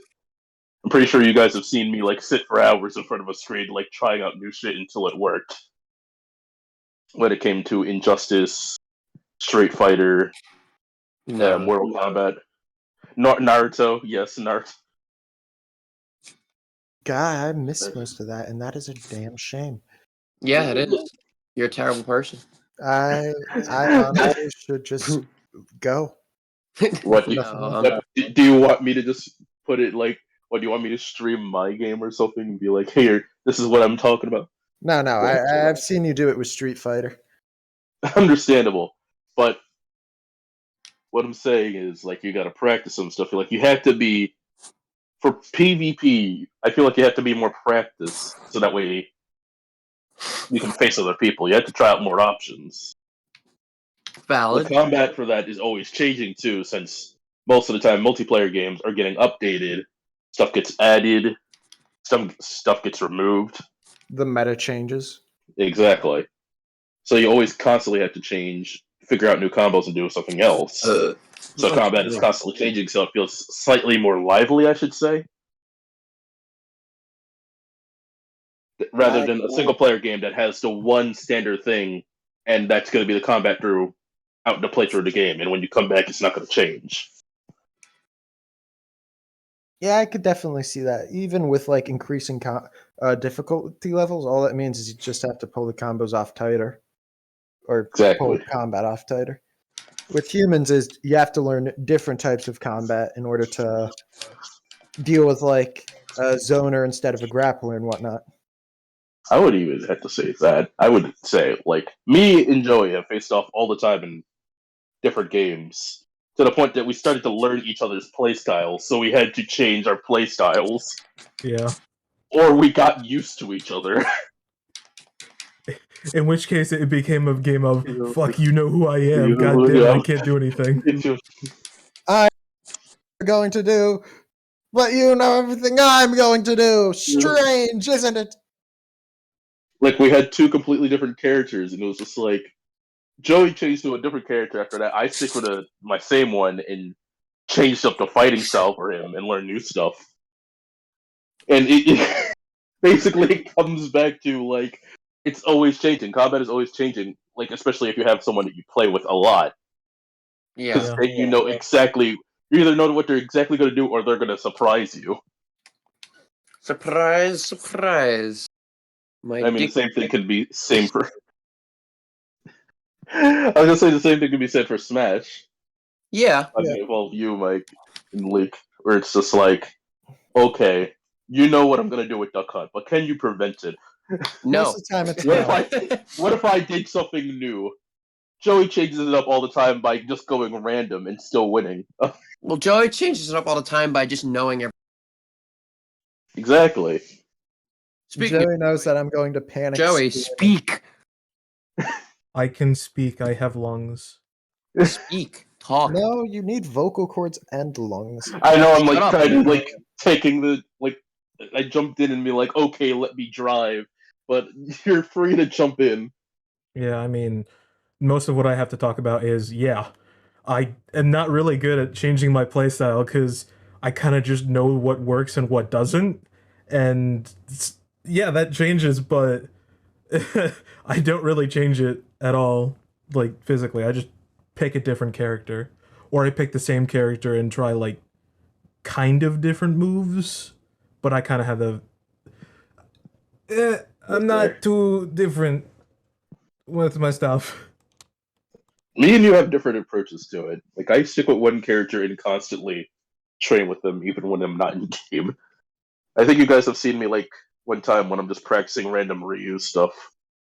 Yeah. Yeah. Or, like, Flash or Robin, like, one of them, where I'm just like, yeah, I just need to have my hands memorize it, and then I'll just be able to pull it off easily. Or, try new stuff and be like, oh, didn't know I could do that. I do So I not can know actually how use it. you sit there sometimes. I gotta keep moving. I just my style is I thought he was about to. Until I thought he was about to go into a topic of like, I don't know how you sit there and sleep. I thought he I don't know was. how you sit there and sleep at night. I don't. I'm practicing my combos, obviously. Oh, God. I thought he was about to just like go in straight and. I'm not that bad. Yeah. I'm toxic. I'm not radioactive. What's But the we difference? have introduced both Mike and Luke to fighting games. It was mostly Street Fighter. I've like- well, I don't like it when you say that for the simple reason of I was not a noob at fighting games when you introduced me. I was a noob at Street. I introduced you into Street Fighter. That's what I love Marvel vs. Capcom games, and I've played them very long. Okay. How about I say competitive Street Fighter? Yes. Okay, that's fair. Competitive Street Fighter. To the point that I actually had you practice combos and cool And stuff. I was succeeding in them too. Hey, James, was I succeeding? No. I mean, you had a fun time. I remember we were doing a round robin with a couple of guys, and you came in and you actually messed with the guy, and I'm like, I'm proud. Listen, We also got Kevin there one time, and he got to practice character, and I'm like, oh man. my awesome. fun is, as I said before, lose until I don't. Fair. Yeah. I mean, that's how I play. The way you learn is by losing. Yeah, that's how you improve. If I that's how throw you my improve. head against the brick wall enough, maybe it'll break. Yeah. No, actually, no. I think we're focused more on training for combat rather than actual combat in video games. Maybe we move it on to team fight or multiple people versus. Free for all. Well, So, it's our let's podcast. We can do whatever the hell we want. Let's talk about Every man for themselves. battle royales. Oh, not. okay. Hey, hold on. There's All different right, battle fine. royales. There's different battle royales, and I feel like we should talk about them. I mean, I don't like battle royales, so I'm gonna sit this. I feel like I'll be too toxic about it, and I don't want to bring that into our podcast. Honestly, I've I been don't like them. one to peruse. I've never played them, honestly, just because. Actually, I have. I can't say that anymore. Some friends fucking pulled me into Fortnite. I hate myself. But it wasn't my choice, Mike. You can't hate me for it. I can hate your friends. but Joey, you Yeah, can you talk can. about. Do we want to consider Tetris 99 combat? Yes, If you Yeah, want to of course. other people. there's I'm trying attacking and there's defending. Yeah, I'm wait, trying hold to on, get James. Joey- you didn't- hold on. I'm trying to force Joey into the conversation. No. I want Joey to be in this. When Joey and I were doing our one-on-one before you guys came, I just want to say one thing that I said then. I want to clarify. Combat in this discourse topic, is not fighting all. Every game has combat, I believe. Every game, because I view combat as the opposition that you have to overcome. And the example that I used was Animal Crossing. Animal Crossing's quote-unquote combat is overcoming Tom Nook's rent. So, like, there's a different... Like, combat, in my opinion, is what the game expects you to overcome. What it expects you to, be able to withstand. So Yeah. basically, going up against an obstacle. Yes, that's Sorry what to simplify what you were saying. Yeah, well, no, that's good. So, yes, Joey, go on. Oh, after that I kind of just said Tetris 99. it's one Yeah, no, group. Tetris 99. Oh, Tetris 99. Yeah, that you're playing Tetris, but depending on how many lines you clear, it basically how you play Tetris is if you top out, you lose. So the way to make it competitive is if you clear lines, you send lines to other people, so it makes it easier for you to knock them out or top them out. And so with Tetris 99 being a battle royale, you get to choose who to target with your lines, whether that be everyone who's attacking you, people who are close to topping out, just random people, or I don't know, just random people. And so it's all about clearing the lines, sending them, and in some cases, most people are just going to do attackers or people who are close to topping out. So the one way to do that is pretend to top out, so a lot of people attack you, and then just screw them over because you get to send more lines based on how many people are attacking you. It's the optimal strategy. Kill It's everyone. it's a strategy. Yes. It's a combat strategy. It's Tetris 99. Then again, they can figure out what you're doing and then switch their targeting. Like, oh, this guy's dangerous. I'm not going to target him. I have been in a couple of battles to know what's going on here, and I'm not gonna target that guy. I know some things because I've seen some things. Yes. All right. Free for all and Smash though. Quite chaotic. Quite chaotic. I mean, Items or no items? yes. You want to start off without items first, and then All go right, into items. then that's you three because my realm lies elsewhere. Okay, don't you guys hate it when I'm off to the side and I'm attacking with long range attacks while you guys are fighting? Yes. Because I do that a lot in order to, preserve my health and stocks in order to, get an advantage. Because even if I'm facing up against John or Joey, if I have like enough stocks, it's just not gonna matter. If Joey's ending up with one stock and I still have all three, it's a big pain. Yeah. That's why I usually go for people who have the most stocks. Exactly. Why And we they hate focus me for on that. For me with Duck Hunt, I'm just like, I'm gonna keep you away now. And I know enough people enough that they do just leave me alone. I usually don't. Yeah, I know. That's why it's just like, oh, okay, I guess we're doing separate 1v1s now.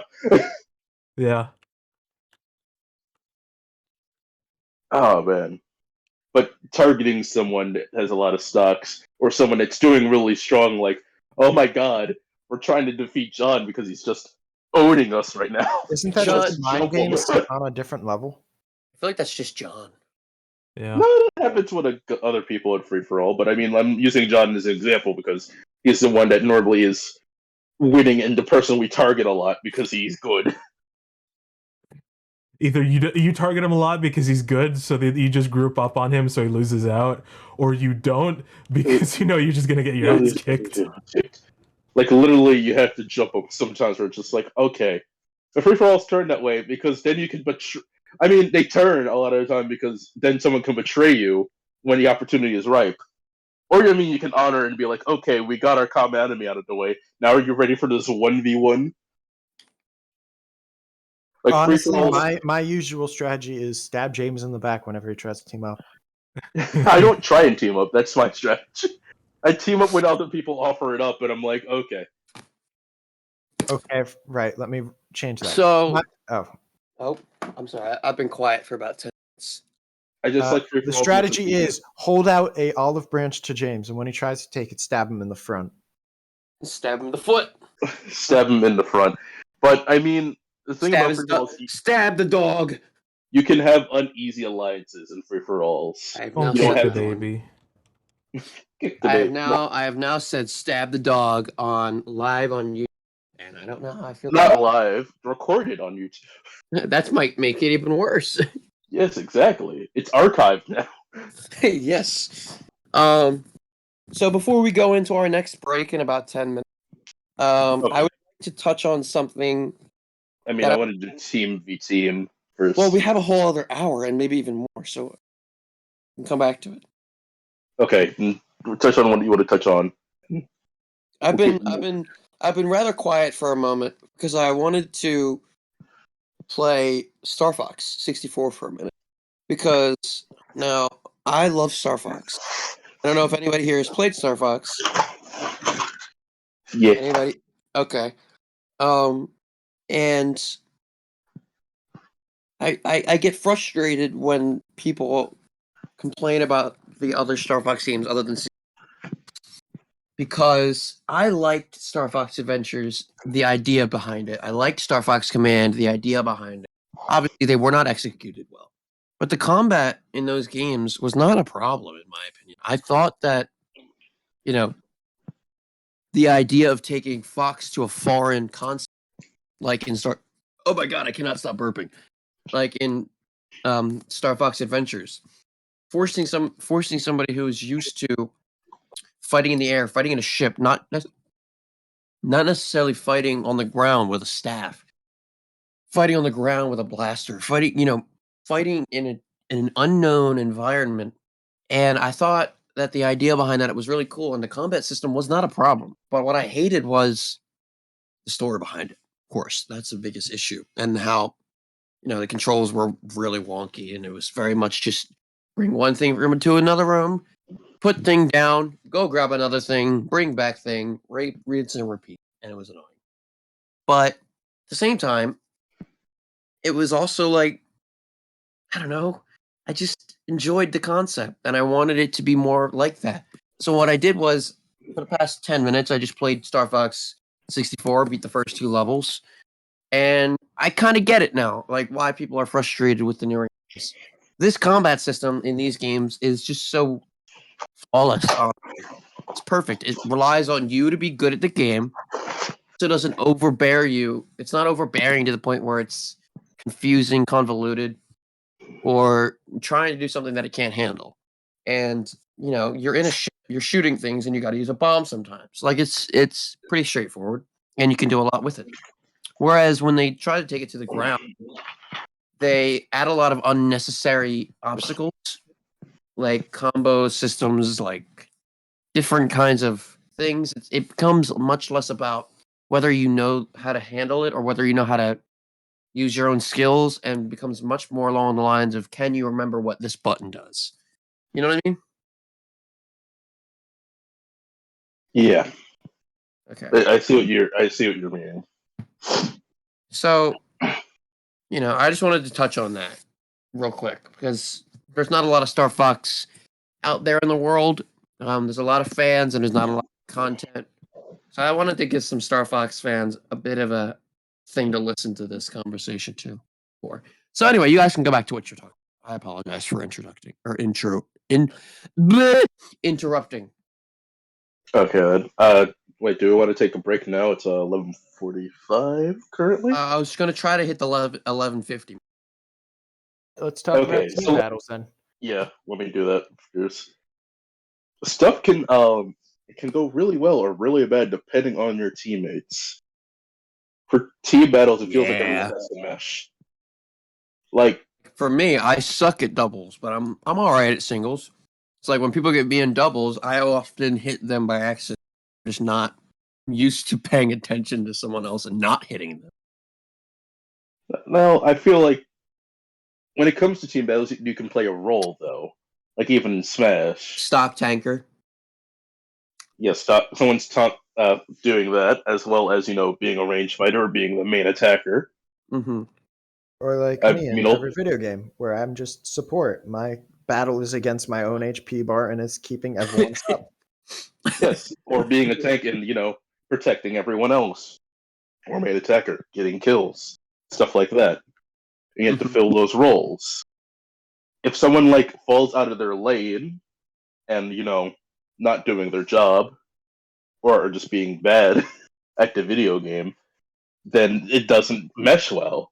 Like if you have a support attacking when they can still heal or someone is low, then that's a bit of a problem because they aren't filling their role and now people aren't getting healed. If a tank Right. starts to not protecting everyone and instead is going for kills, it's bad. You're not supposed to lead the kills. You're supposed to protect everyone. And you're supposed to draw fire and take hits for everyone else that can't. Hi. A lot of damage dealers also sometimes are, not protecting other people. Like they're doing the most damage. If a support is being attacked or a tank is being flanked, they need to take care of that, not just try and get kills because that's in their role. Mm-hmm. Like combat is focused on everyone in the team, and not everyone understands that. You could have one really good player, but you can still lose the game if everyone's not doing their job. You could even have 6 really good players, but if they don't have any synergy, you could still lose. Exactly. Yeah. You have to be able to mesh well together with your opponent group, with your partners, or else your skill level doesn't necessarily matter. The tanking morale of one player can kind of fuck up a team battle. But I mean, someone being a leader and guiding everyone else can change it or do the opposite effect and improve everyone. Yeah. It's so dependent on everyone else in the team. Sorry. Yeah, go for it. In standard fighting games, Is there like team battles? Occasionally. I mean, you can How consider do they it work? like I'd like to think of an old one like there's the Northeast versus the World. That was an old tourney. When you had several people doing 1v1 battles, in the sense of like they had to order a person to face off someone else. Or who is their anchor, who's starting off. So, but there's no like how in Smash you can actually do a double match.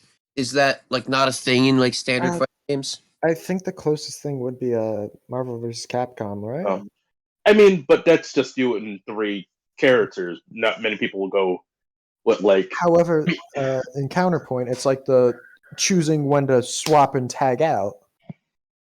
Yeah. Is that a thing? Do people do that? Like, I mean, it Fighters depends on the tournament. Yeah, and fighters. Like, you can switch out a character and then they come in. I mean, there is a mode for people, like, a person takes a character out of the 3 on one side and someone does the same thing on the other side.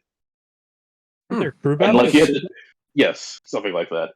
But I was talking about, like, more of making a team and deciding who goes first so they can start building up morale for the rest of the team. Or being a sacrificial pawn, so that way the rest of the team can absorb info about this player that's really good. Stuff like that. That's why anchors are so very important. Just like in any like baton pass race. Yeah. Because they have to absorb everything, or like they take information from everyone else. And most of the time you're the strongest player.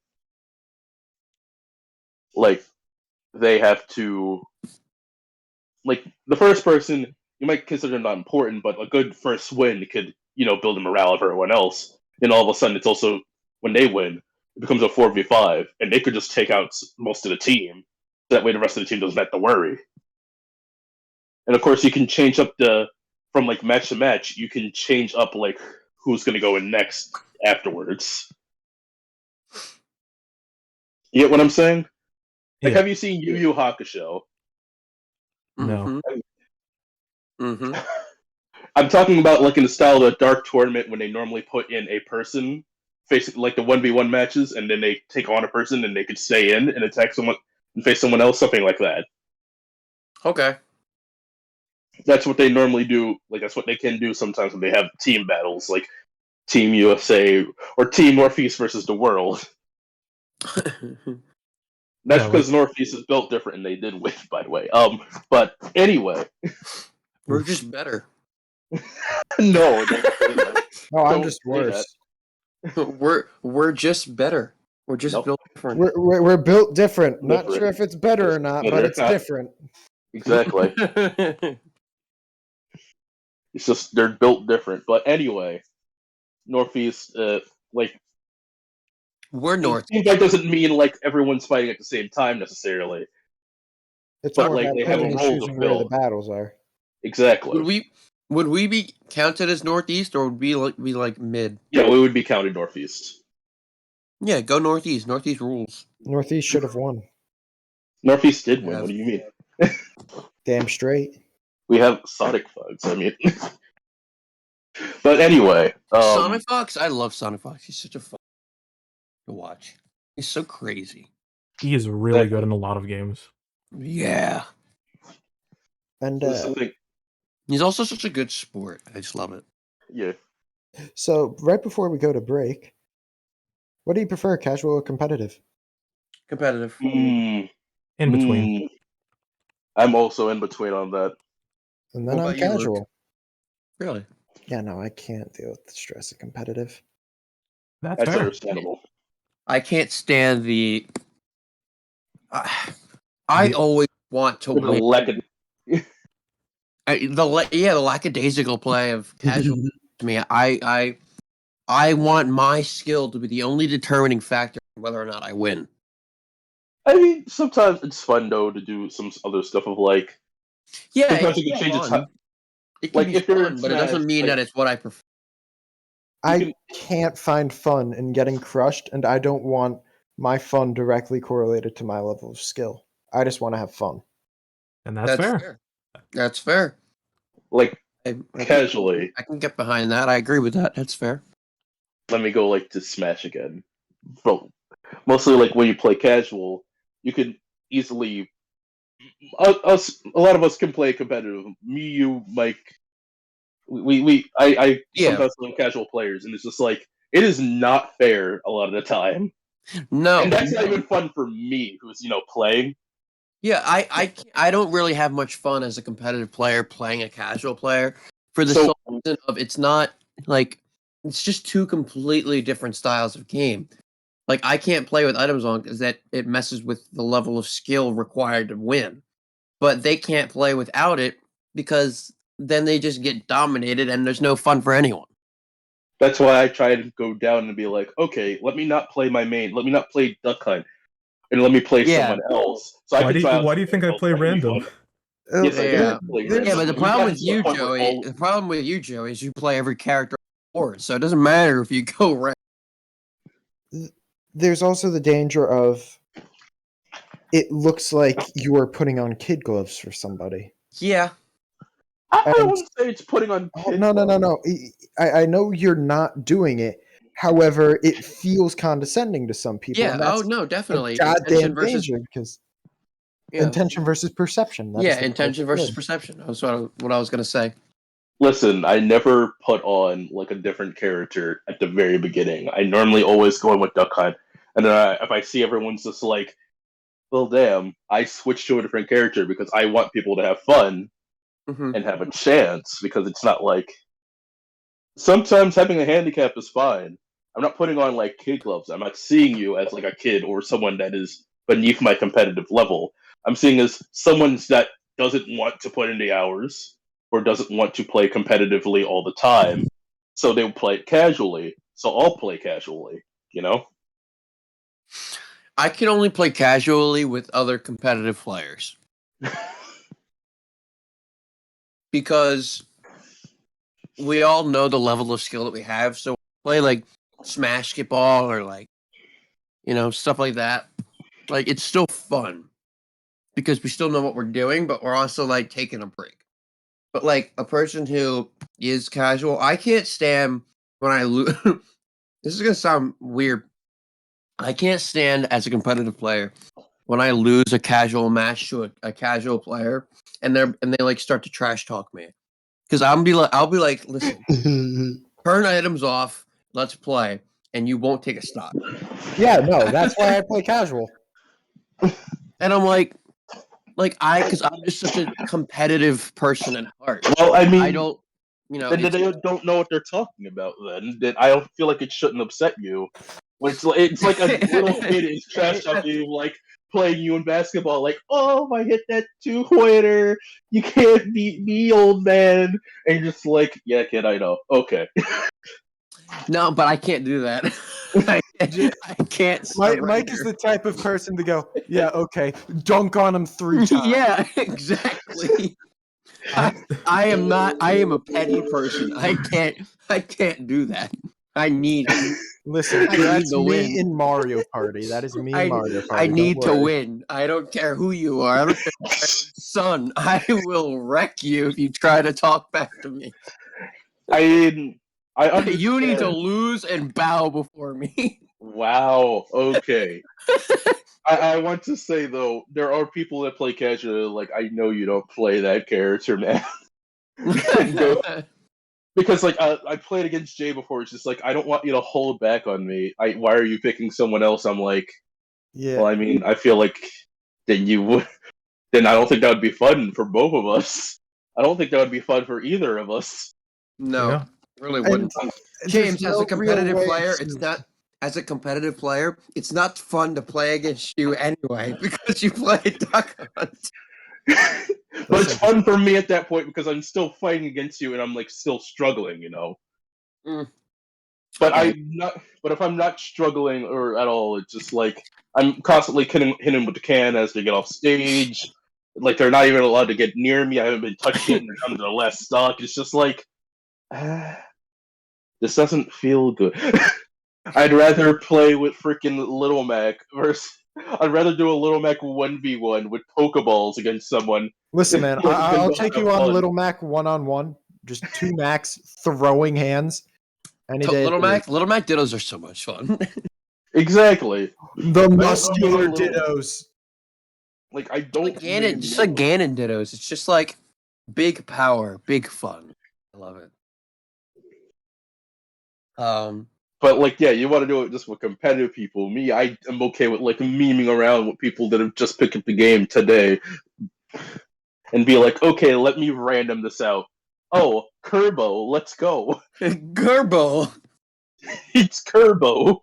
All right. I think we should call it here when we come back. We're gonna use the bathroom. We're gonna, refresh our throats. I need to get a drink. Throats really dry. I'm gonna be playing video games while we're enduring. When we come back, we're gonna delve into the world of RPGs and talk about the different that. And we're also going to go into shooters and battle royales. Because that is a topic that I suck at, and I like to save it for the end because that's when my throat gets really dry, and then I can leave it to my co-hosts here to take over and help me out. Because that makes it a lot more fun. And How did he? so yeah, All right. I'm very excited, but we're gonna call it here for a moment. We will see you very shortly. Yep. And See you yeah. very shortly. Hello, everyone, and welcome back to Gameroom Discourse. We had a little break about combat in video games, but currently we also need to combat the problem in today's climate. With Team C's, make sure to donate at least $1 to the effort. $1 can remove 1 pound of trash from the ocean. The goal, the team dynamic is caused by a man named everybody knows and loves because generous, amazing human being who does things not only on camera but off camera. He donates 1 million pounds of food every month to his local 50-mile radius community, and that's never even been on camera. He's a person, and I think that we should really, pay attention to what's going on in our world, and he's doing just that. But I've already donated $15, and I think that any dollar matters. So go ahead, look up Team C's, and you'll see TeamC's.org. TeamC's.org, and their goal is to remove 30 million pounds of trash from the ocean. And If you can't donate, at least try and share the link with everyone that you know. Of course, I believe they're almost at 10 million already, or they are past 10 million now. Okay. There have been some generous donations. They also cleaned up the world's dirtiest beach, as well as the beach right next to it. Nice. Removing 60,000 pounds of trash from just those beaches. And it's going to make a big difference, and I think that everybody should donate. With that said, my two co-hosts, Joey and James, are going to move into a topic. I am going to be right back. I'm just going to have a drink. And when I come back, I will be back, as what happens when you come back. Exactly. Thank you. All right, I'll be right back, guys. Now to continue with our topic, what did we want to exactly segue into, first of all? I mean, we can go back into the team battles that we were in before, but we could go into team battles. Before I was talking about roles, but there is combat. I would probably say in first-person shooters where there isn't exactly a role, but getting kills and KDs and not feeding the enemy team. Yeah. Well, it depends on if they're ults or not, because in Overwatch, let's just talk about Overwatch. I mean, you could go to TF2 as well. I was gonna compare and contrast, because with Overwatch you keep your ult charge on death, but with TF2, the only kind of ult that there is Uber charge, and that's only with medic, and you lose it upon death. So the only way to feed it is to do damage on enemies, which that's what you're trying to do in the first place. Because if you do damage on the enemy team, then the medic can heal them and then get Uber charge. But if instead you aim for the medic and kill him, or kill the person that he's healing, then he can't heal them, or then medic can't heal them, and then they can't get Uber charge. Yes. Whereas Overwatch, it's literally just getting hit by something, healing, or getting hit by something is feeding, and so is getting killed by someone, because getting a kill charges the ultimate. I mean, there's also healing and even damage blocking or capturing an objective. I mean, there's more to build ult with that. Yeah, and there is the charging ult over time, which is kind of the same between both series. And there's also like stuff like Apex Legends, and there's character-based shooters where combat changes depending on who you pick. Yes.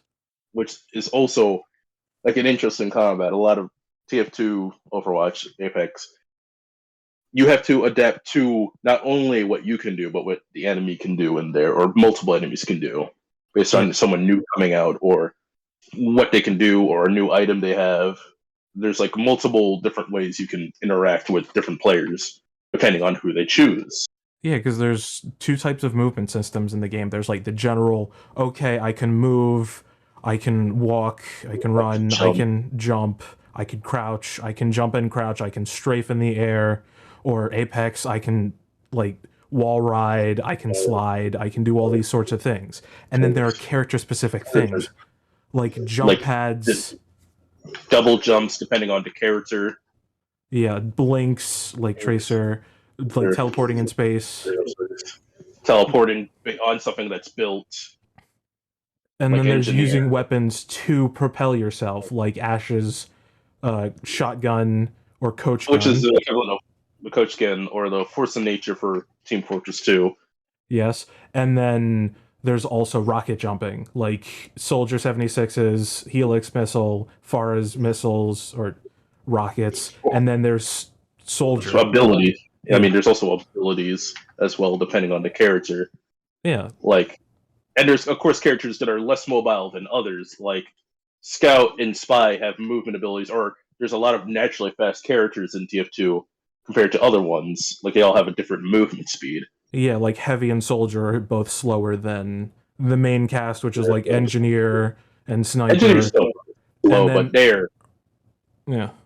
And then Medic is like slightly faster than the normal, like average speed. Yeah. It's weird. But there's also, different weapons that change that, different loadouts that can change. There's also Scout, who is the fastest, who can double jump, or get somebody that can give him a triple jump. And there's... he's the fastest out of the cast. And doesn't he also have the baby face blaster that if you don't get hit, you go as fast as possible? Yes. Basically Sonic. And then there's also... Soundsmith recently did a video upon the what is it? It's a knife that lets you get faster upon kill.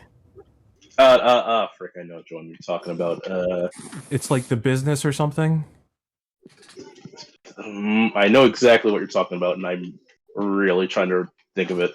I remember seeing the video too, and I was like, "This is the knife I use," but I haven't been on TF2 in a bit.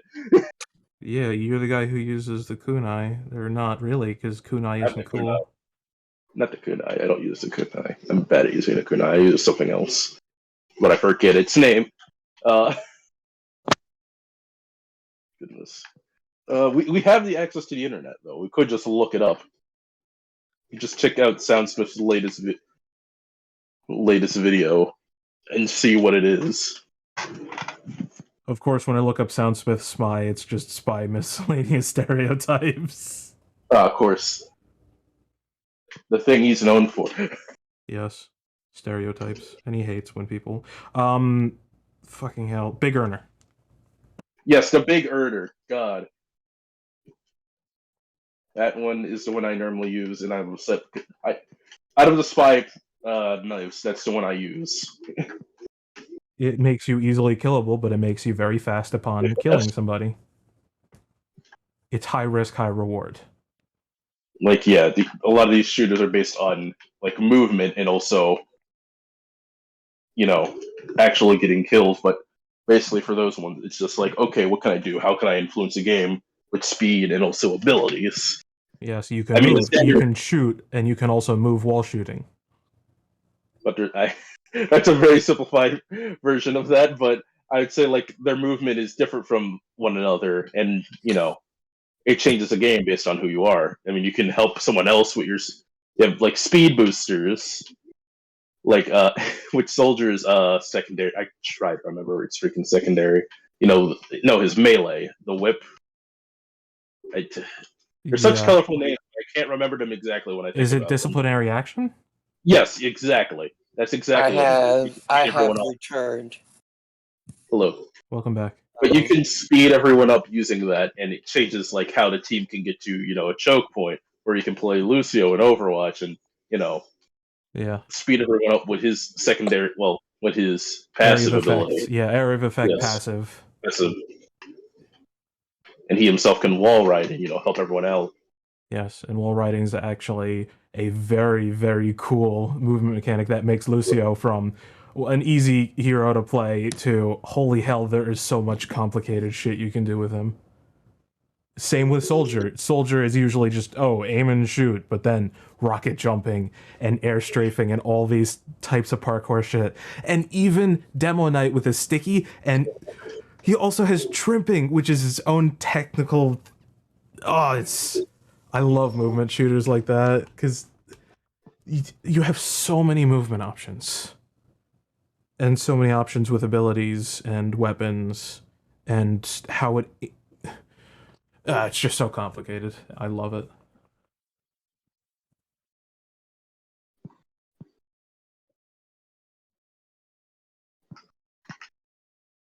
Okay, what should we move on to next? I guess talking about Halo or some shit? I'm back. I'm sorry. I had to step. Yeah. Oh, Mike, what do you want to talk about? What did you guys just finish? We're talking about like mobile shooters mostly and how that changes combat. Did we talk about Doom Eternal? We did not. We did not talk about Doom Eternal. Can I just, because Doom Eternal is really the only thing about shooters that I really know. Yeah, go right ahead. Doom Eternal, as anybody here would know, because it's a very known game, is a sequel to Doom 2016, which was a remake of the original Doom. Doom Eternal takes place right after that game, and you are fighting. It is a first-person shooter, as all Doom games are, and you go around shooting hell spawns, from to imps to cyber demons to spider demons to all kinds of shit. Shoot skeletons. And so I don't really know how to describe a first-person shooter because I don't have anything to compare it to. You have the POV of someone with a gun, and you're on a mission to get the thing, kill the thing, or shoot the thing. You're trying to send hell back to hell, essentially. Hell has invaded Earth, and you are to go to. Spoiler alert! You're trying to go to heaven, or this world's version of heaven, which is called Urdak. And what you do there is you have to. So you get different guns in these games. You get the Unmaker, as well as, I think it's called Unmaker, but I like to call it the Unmaker. Sounds cooler. And you just use different guns to fight different monsters. Like, for instance, the imps are better with the shotgun up front. The spider arachnid and the marauder, not the marauder, the ravager are better fought with the sniper because you have to use the sniper to take care of their missiles. And then you can go up, use the super shotgun to kill them. With there's also a chainsaw. So if you run out of ammo, chainsaw the small fodder and get ammo back in in return, and doing so um, takes up an ammo charge for the chainsaw, but it gives you ammo back for your guns, which you need to use to kill things. So that's essentially the combat of Doom Eternal. It's not very complex, but it works, and I like it. I'm not a big fan of shooters, so that's saying a lot. So how does the combat in it make you feel, really? I mean, I know Doom, you're supposed to be... It's a big power fantasy in the sense that you're taking on several thousand demons all at once, sometimes stealthily. I mean, that's optional, but, you can easily rip and tear when you want to. Rip and tear until it is. Yes. Yes, I did make the reference in order to fit with the topic. I love the combat in Doom Eternal. I think it's hard. I think it's very fast paced.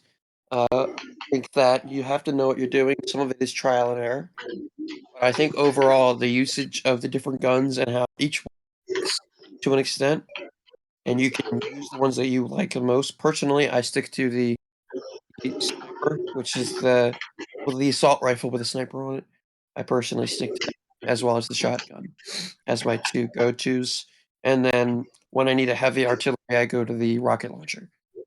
But each gun also has different modifications that you can use to enhance the gun's abilities and make it stronger or more effective for certain things. And I think that's really cool. I like the bosses and that there's not an over abundance of them. There's only a few bosses, but each boss feels like each boss feels like a momentous occasion, and you have to use every bit of knowledge I've learned up until this point. And I think that's really how bosses should be handled in every type of game. Whereas some games use bosses as just a waypoint for progress, I feel like that's kind of a cop out, and that bosses should be used to test your capabilities at that time in the game. You know what I mean? Yeah, I know exactly what you mean. Like, what's a good example of a game that Like, uses bosses that is not proper? Here, hold on. I could probably say It doesn't like have to be a bad game. It could just be that's its only flaw. But like a game that does that, I can't think of one off the top of my head. what to test yourself in order to see like where you are at. No, I mean, a game that uses boss fights as just a progress standpoint, not necessarily like using them in. like this is where you are in the game, and that's Yeah, basically it. It's not going to matter besides that. yeah. It doesn't really necessarily matter how good you've got. It's just a I don't. point.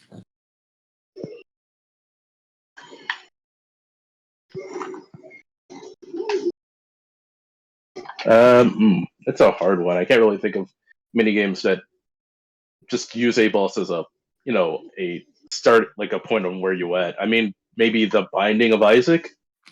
I guess roguelikes mostly, Okay, that's because fair. it's not really like it's it's more there to see where your progress is at, rather than how good you are at the game itself. Because at a point, then you can,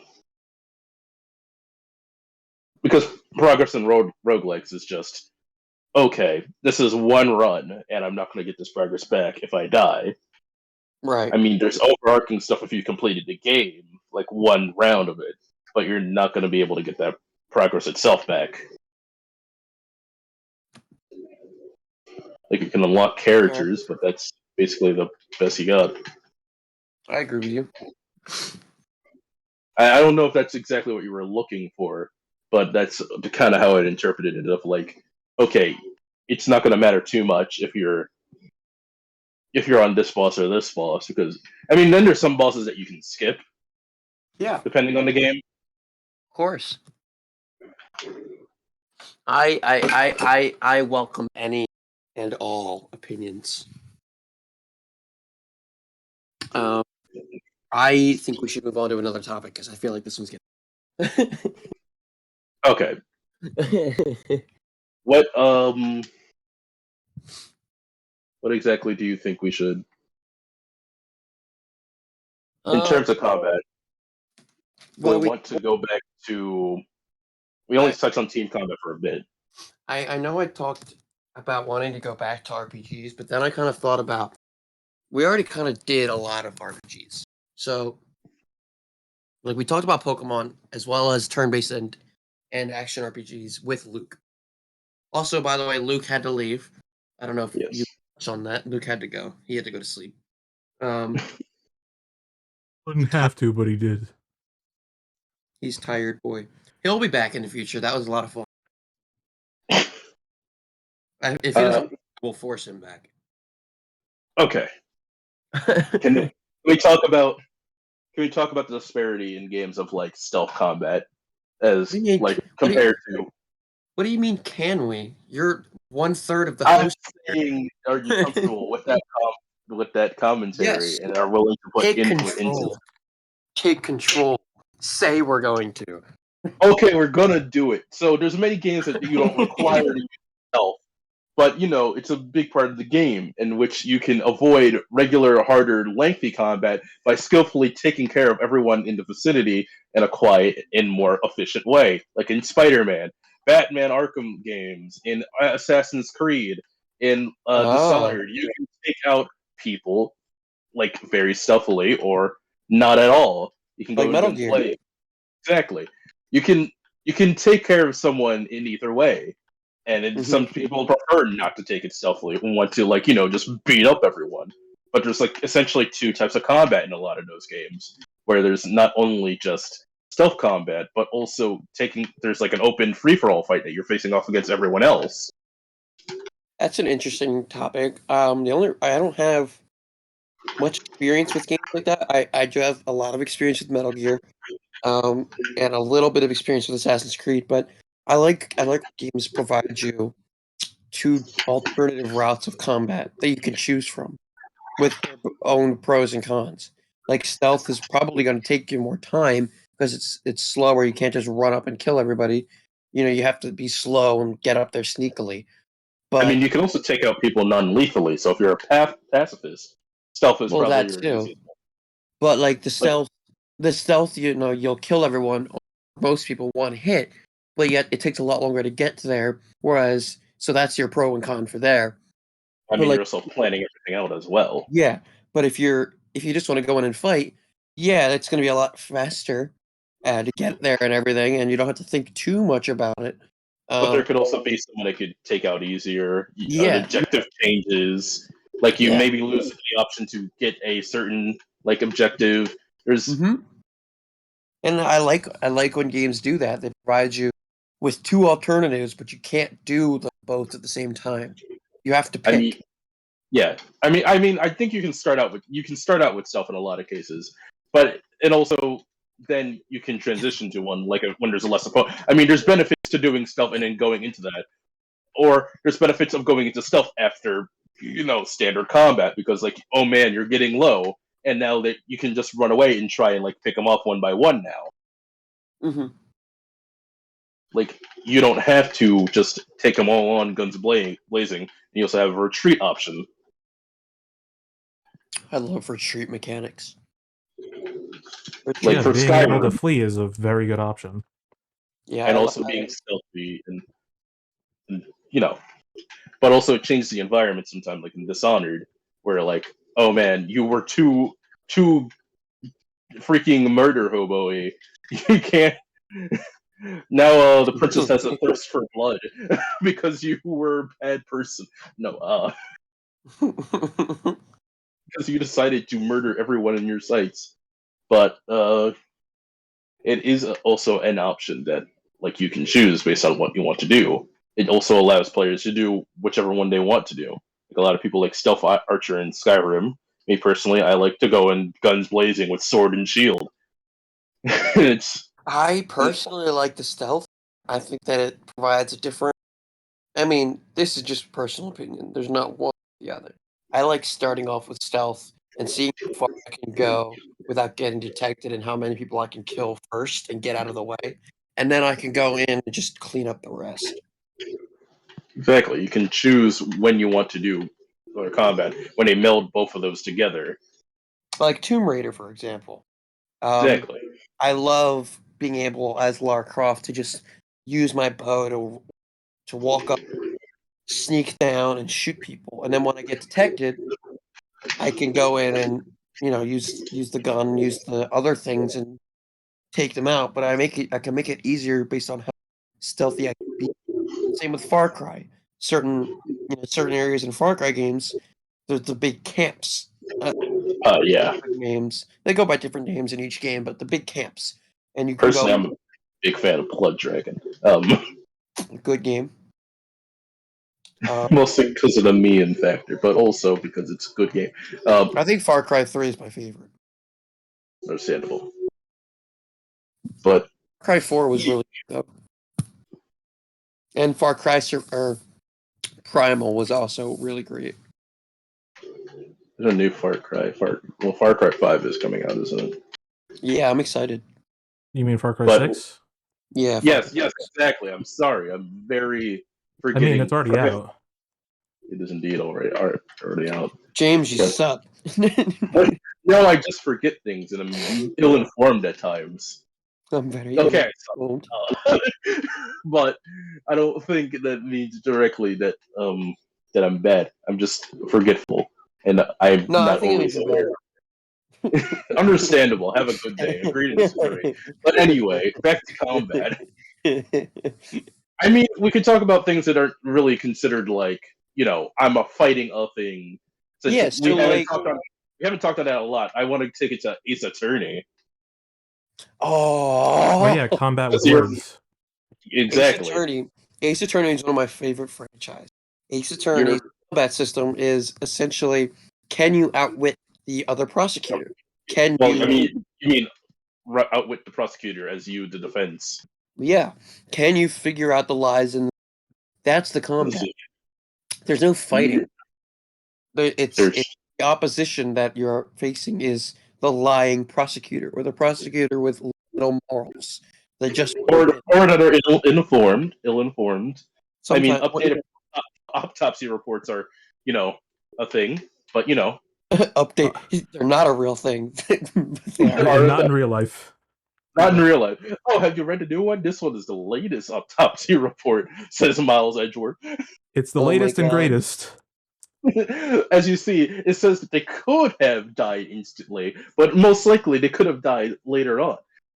But you having to find a way around those tricky situations is the beauty of Ace Attorney. And since you're combating who the prosecution is, and also the lies of some of the witnesses as well. Oh yeah, And finding paid off through witnesses, lying witnesses, the murder people, always a people- witness. the people that are unreliable or biased. The or- murderer who is always one of the witnesses. Not always. Name one case where the murderer doesn't take the witness stand. Dolphin. Oh my God. I mean, I know I'm saying not always, but sometimes it.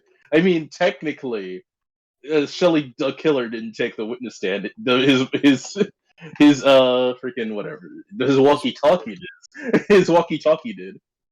Yeah, but it was still him.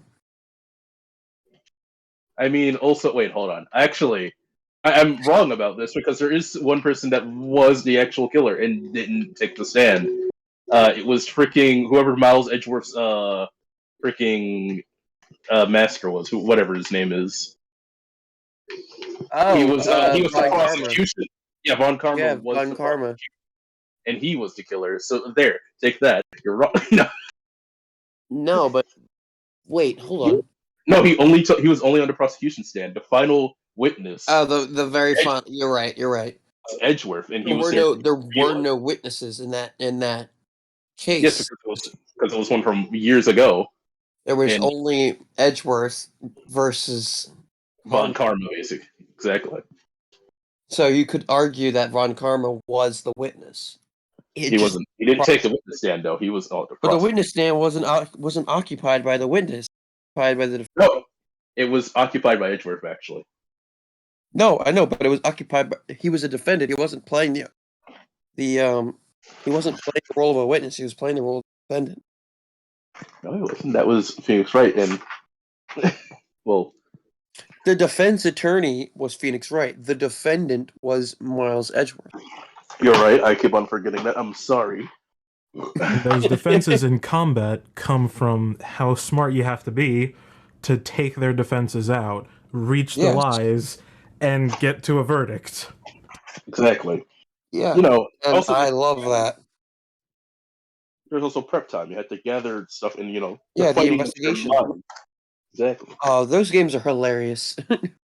Indeed. I call this parrot to the stand. Yep. They Sir, had a this is outrage. literal bird. Hey, real life faces have been using that before because they're technically just living recorders. I would like to continue this and move to another. Like you said, oh god, here comes the yawn.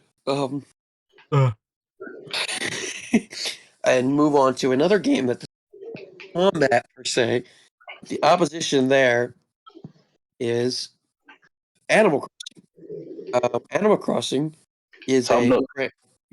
Tom Nook is a franchise built around the idea of life and overcoming debt. Having hobbies of fishing and bug catching and just being a mayor sometimes. So it's like Owning an island. owning an island. So Wow. I like the idea of. I don't know what I was about to say, but it was not what I wanted. Tom Nook is the thing that you have to overcome in Animal Crossing for the most part. He gives you your debt, and the entire game you're working towards overcoming that debt and getting out of that debt and getting new things and then re-getting out of that debt. And that is the quote-unquote combat. That's the opposition that you face. It's really interesting. I love it very much. We can't talk about combat without talking about Pikmin. I don't know if anybody here has played Pikmin. I don't know about that. I feel like that's debatable. Pikmin is one of the most unique fighting styles that I've ever seen. It's But I don't fighting think with it's little creatures that you control while also still being on the battlefield. Yeah, and you don't personally yourself fight at all. So do we want to talk about like tower defense or something? Like Real-time strategy? James. strategy games? James. I know I'm going exactly away from Pikmin, but No, I don't care about that. Stop asking for permission. I'm not necessarily asking for permission. It's The asking guests have to ask for. We own the podcast. Talk I'm saying it what you like, want. hey, are you guys comfortable with staying on this topic for an extended period of time? Yes. Maybe. Okay. See, that's why I gotta ask. I'm just being a smartass. So if I'm comfortable with the topic that I'm talking about. But strategy games. Like, let me go with the simplest balloon tower defense. Yes. Like you're setting up a strategic defense against something. Plants vs Zombies, if you're more comfortable with that. Plants vs Zombies, if you're more comfortable with that. Guys, I'll be right back. Okay.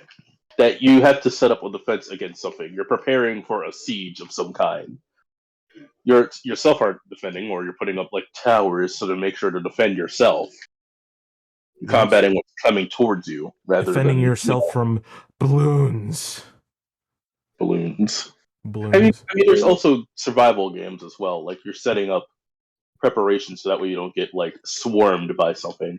Like you're getting weapons, resources, stuff like that. It's the defense and tower defense. I wouldn't even say that for tower defense. I'd just say for survival games like Call of Duty Zombies, you're preparing by getting weapons and perks and stuff.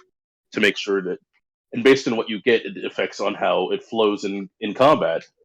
I mean, how well you do in combat, and based on your playstyle, you get what you want. Personally, I like getting Juggernog because more health and damage resistance. Some people want speed reload so they can reload faster.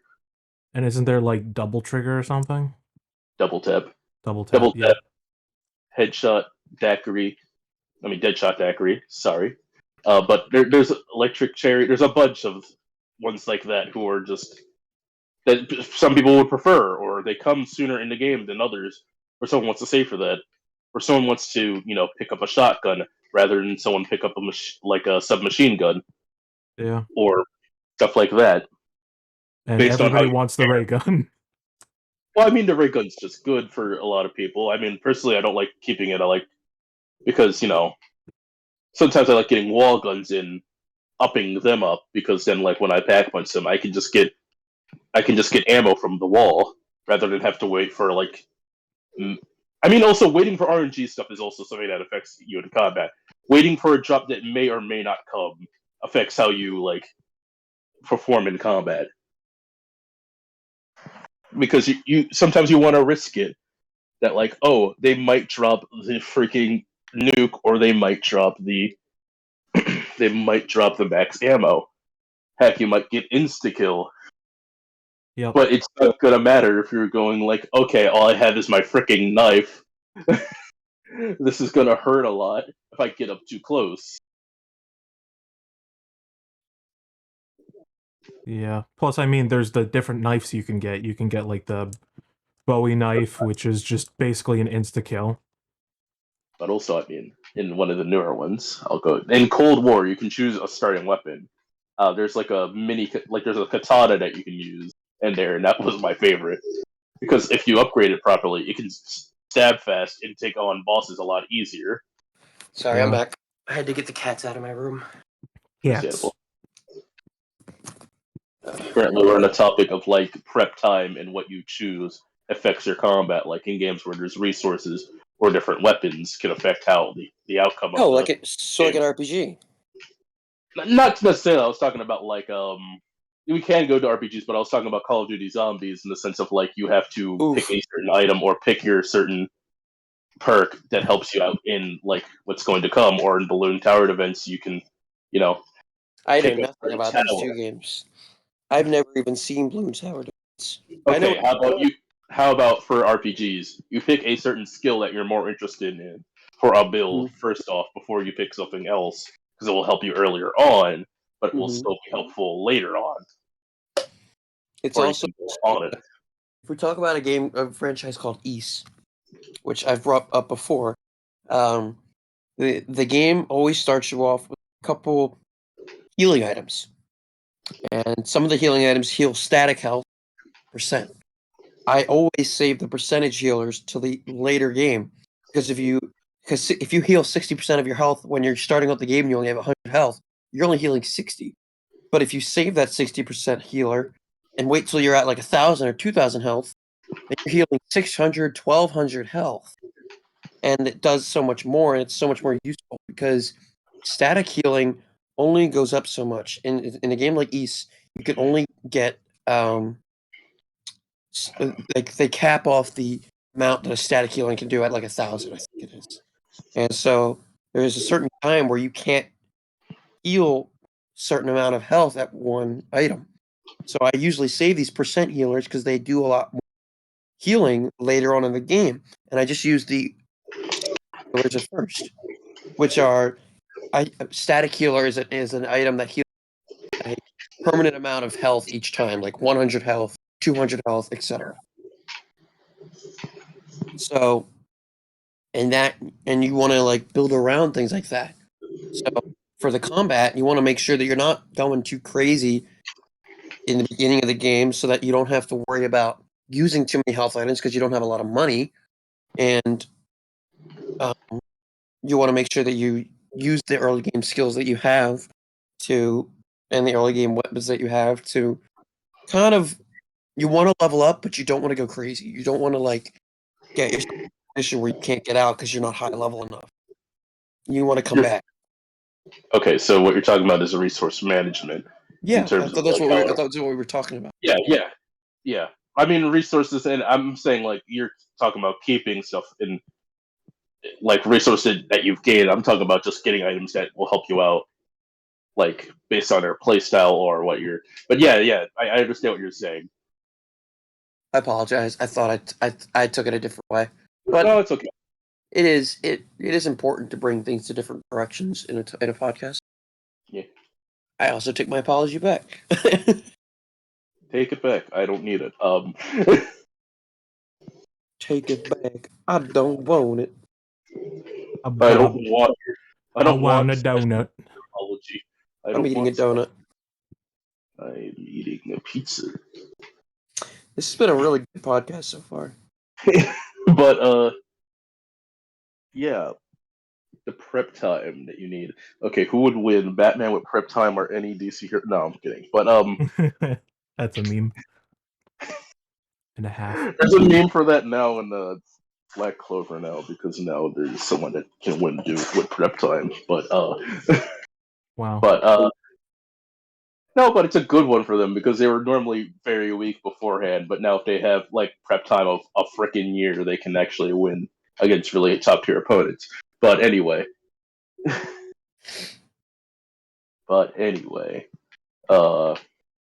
Combat. Like, how do you guys feel about handicaps? Because it made me think of it when I thought of the character because that person basically influences a handicap with bring someone down to their level. Okay, do you guys care about spoilers for Black Clover? Not really. No, not really. Actually, you know what? Other people would probably care. But anyway, someone has a magic that allows them, like, with prep time, they are able to add both of their magics together and then split them up evenly. And that's what got me thinking about how do you guys feel about equalizers? Like for Mario Kart, there's a special mechanic of like if you're far behind or if you're like you get more speed than someone who's in front who gets less speed. Mm-hmm. Like there's a catch-up mechanic. How do you guys feel about that? Like, I mean, there's also momentum as well. Like in the sense, like in games where you can build up like a special attack, do you think that's fair? Like contrary, like if you're already winning, why get something that will help you out? Like Or comeback factors. yeah, but there's also, like combat factors in like Smash, like for Joker, should I say for like he gets Arsene when he starts losing, or I should probably say Lucario, who starts losing, gets Aura. And is that fair to like have that? No. Like, is it fair to have like someone with a combat mechanic? I mean, if they're nerfed otherwise, is that fair? Maybe. Depends on how hard they're nerfed. Like I'm saying, like Lucario's bad most of the time, but with Aura he balances out. But if you're talking about someone like Sephiroth or Joker, when they start like getting high damage, they get a comeback mechanic that puts them even over the edge more so. Like that takes away some of your options like that you would have had. Like you could have beaten him earlier, but now he has a comeback mechanic. Well, here's the thing. Lucario's a bad character. He's got a lot of nerfs and a lot of problems. That comeback factor helped. Joker is a top tier character who without Arsene, like he's without Arsene high tier. With Arsene, he's top tier. Like he's not a bad character without Arsene. He still has insane combos, kill potential. He doesn't have a lot. He doesn't have high kill power. He's kind of like Sheik with a bit more abilities. So he's not a bad character. So the fact that he has this comeback ability as well makes him unfair. Okay. To a lot How about like getting equal stance, like I said, for Mario Kart? Like if you're in front of someone, they're more likely like you're only gonna get bananas and green shells if you're in first place. or Like someone occasionally, but yeah. occasional mushroom, yes, depending also on the version. But you're only going to get like very, very small items, even though you've been winning so far. Yeah. And the person in the back is gonna get like bullet bills, stars, blue shell. equal Blue shell. Yeah. It's an equalizer, and I think that's a really good mechanic. But it's an equalizer after you've already like raced down the down the track already. Like, say if they're just bad and they got bullet bill at the proper time, they're gonna win. Meanwhile, the person that's been leading most of the time just gets knocked down to like 5th, maybe 8th place, based on like RNG. Well, it's not. It used to be a lot of RNG, but now it's not. Now it is a strategy to start off low and get the better items. Oh, I know. I literally used that strategy before. I used to call it the meta of Mario Kart. I'm It not is sure the if meta of anyone. Mario Kart. No, I joked about it too much because it actually helped me win too many times, and people were not happy with that. Well, there was a Mario Kart tournament for like a while back that I'm not sure if either one of you were there for, and I joked, and it helped me win. I think Dane may have knows about it, but it was funny because it was just like, man, I'm winning by losing because if I like just stay barely in the back, like in 12th place, just behind one of the CPUs, and I use it at the right time when everyone's like super close together, I could just bullet bill in front of all of them and be ahead by a lot. yeah, and it's not fair. People can abuse the comeback mechanic in order to make a meta. But does that make the game itself flawed, or does that make people the problem? Now that I feel like it's a different topic. Like, do people ruin a game? Do people change how the game is originally intended? Yeah. I mean, yeah, and that makes Sometimes. it different, but is that fair as well? Like someone abusing a mechanic in the game in order to get ahead. I don't know. Maybe a topic for another time. Maybe a topic for another time. Of maybe when we talk about cheating or something, unfair gameplay. Cheating is going to be a great topic. But cheating goes from things that I wouldn't consider cheating, but evidently are, to things that are always cheating. Like, I don't think looking at a walkthrough like is what we consider cheating. Some people use cheating as just a way of experiencing the game, but it hurts others. But yeah. Cheating makes combat difficult for other people that are actually trying to play the game. Yes. Cheaters get to get an unfair advantage, and that is not okay, by my opinion. Especially like when everyone should be playing fair in a video game that you probably all practice at or are on fair grounds in. Then Someone takes advantage. you bring in money into it when people cheat at tournaments.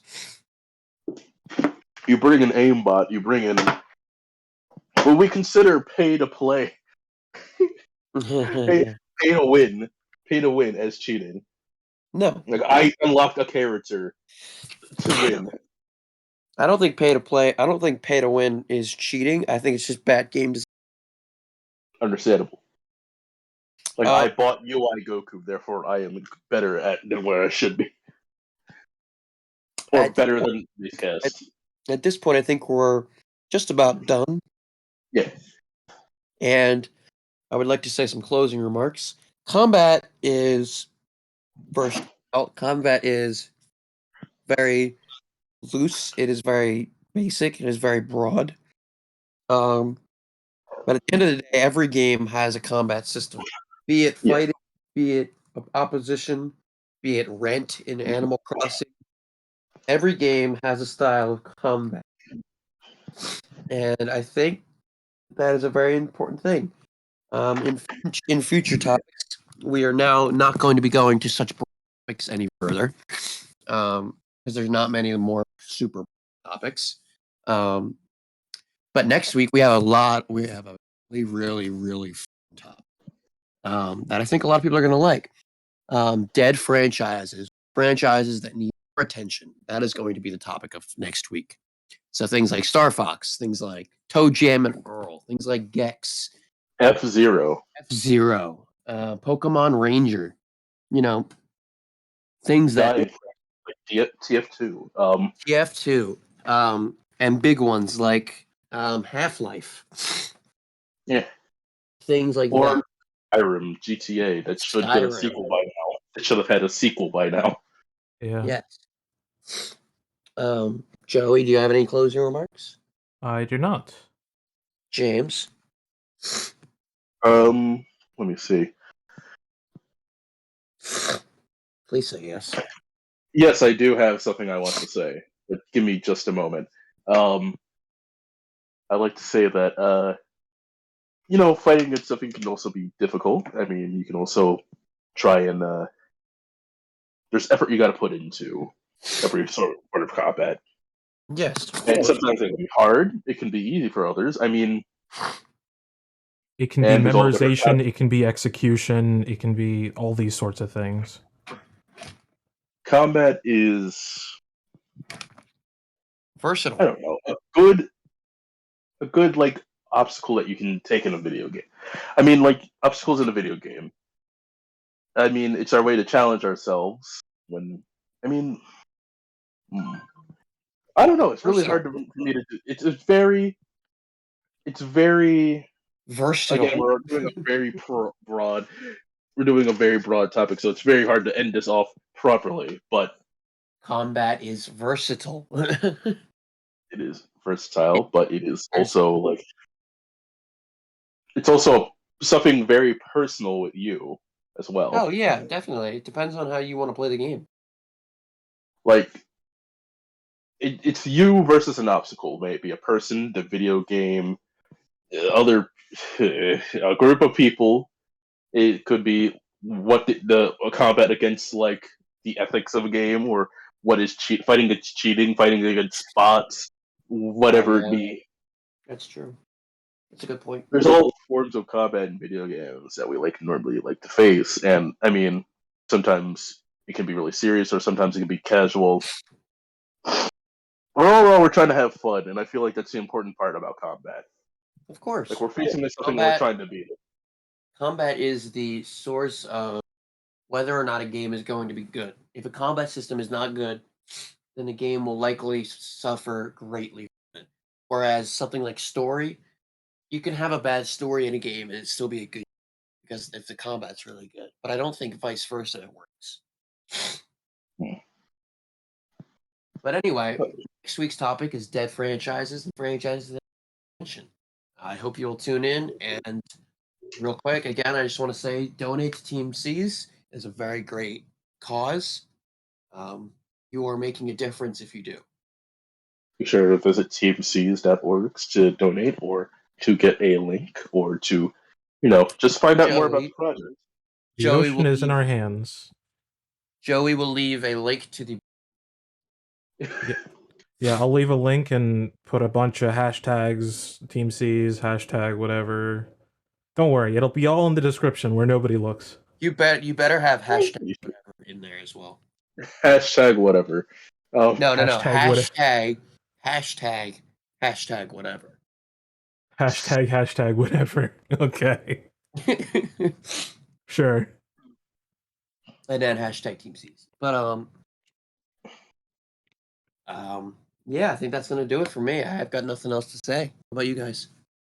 I think I'm good for now. Yep. It's a great place to end it. So, we'll see you next week with dead franchises or franchises that need way more attention than it should. All right, have a good one, guys. It was good stuff. Yep, see you.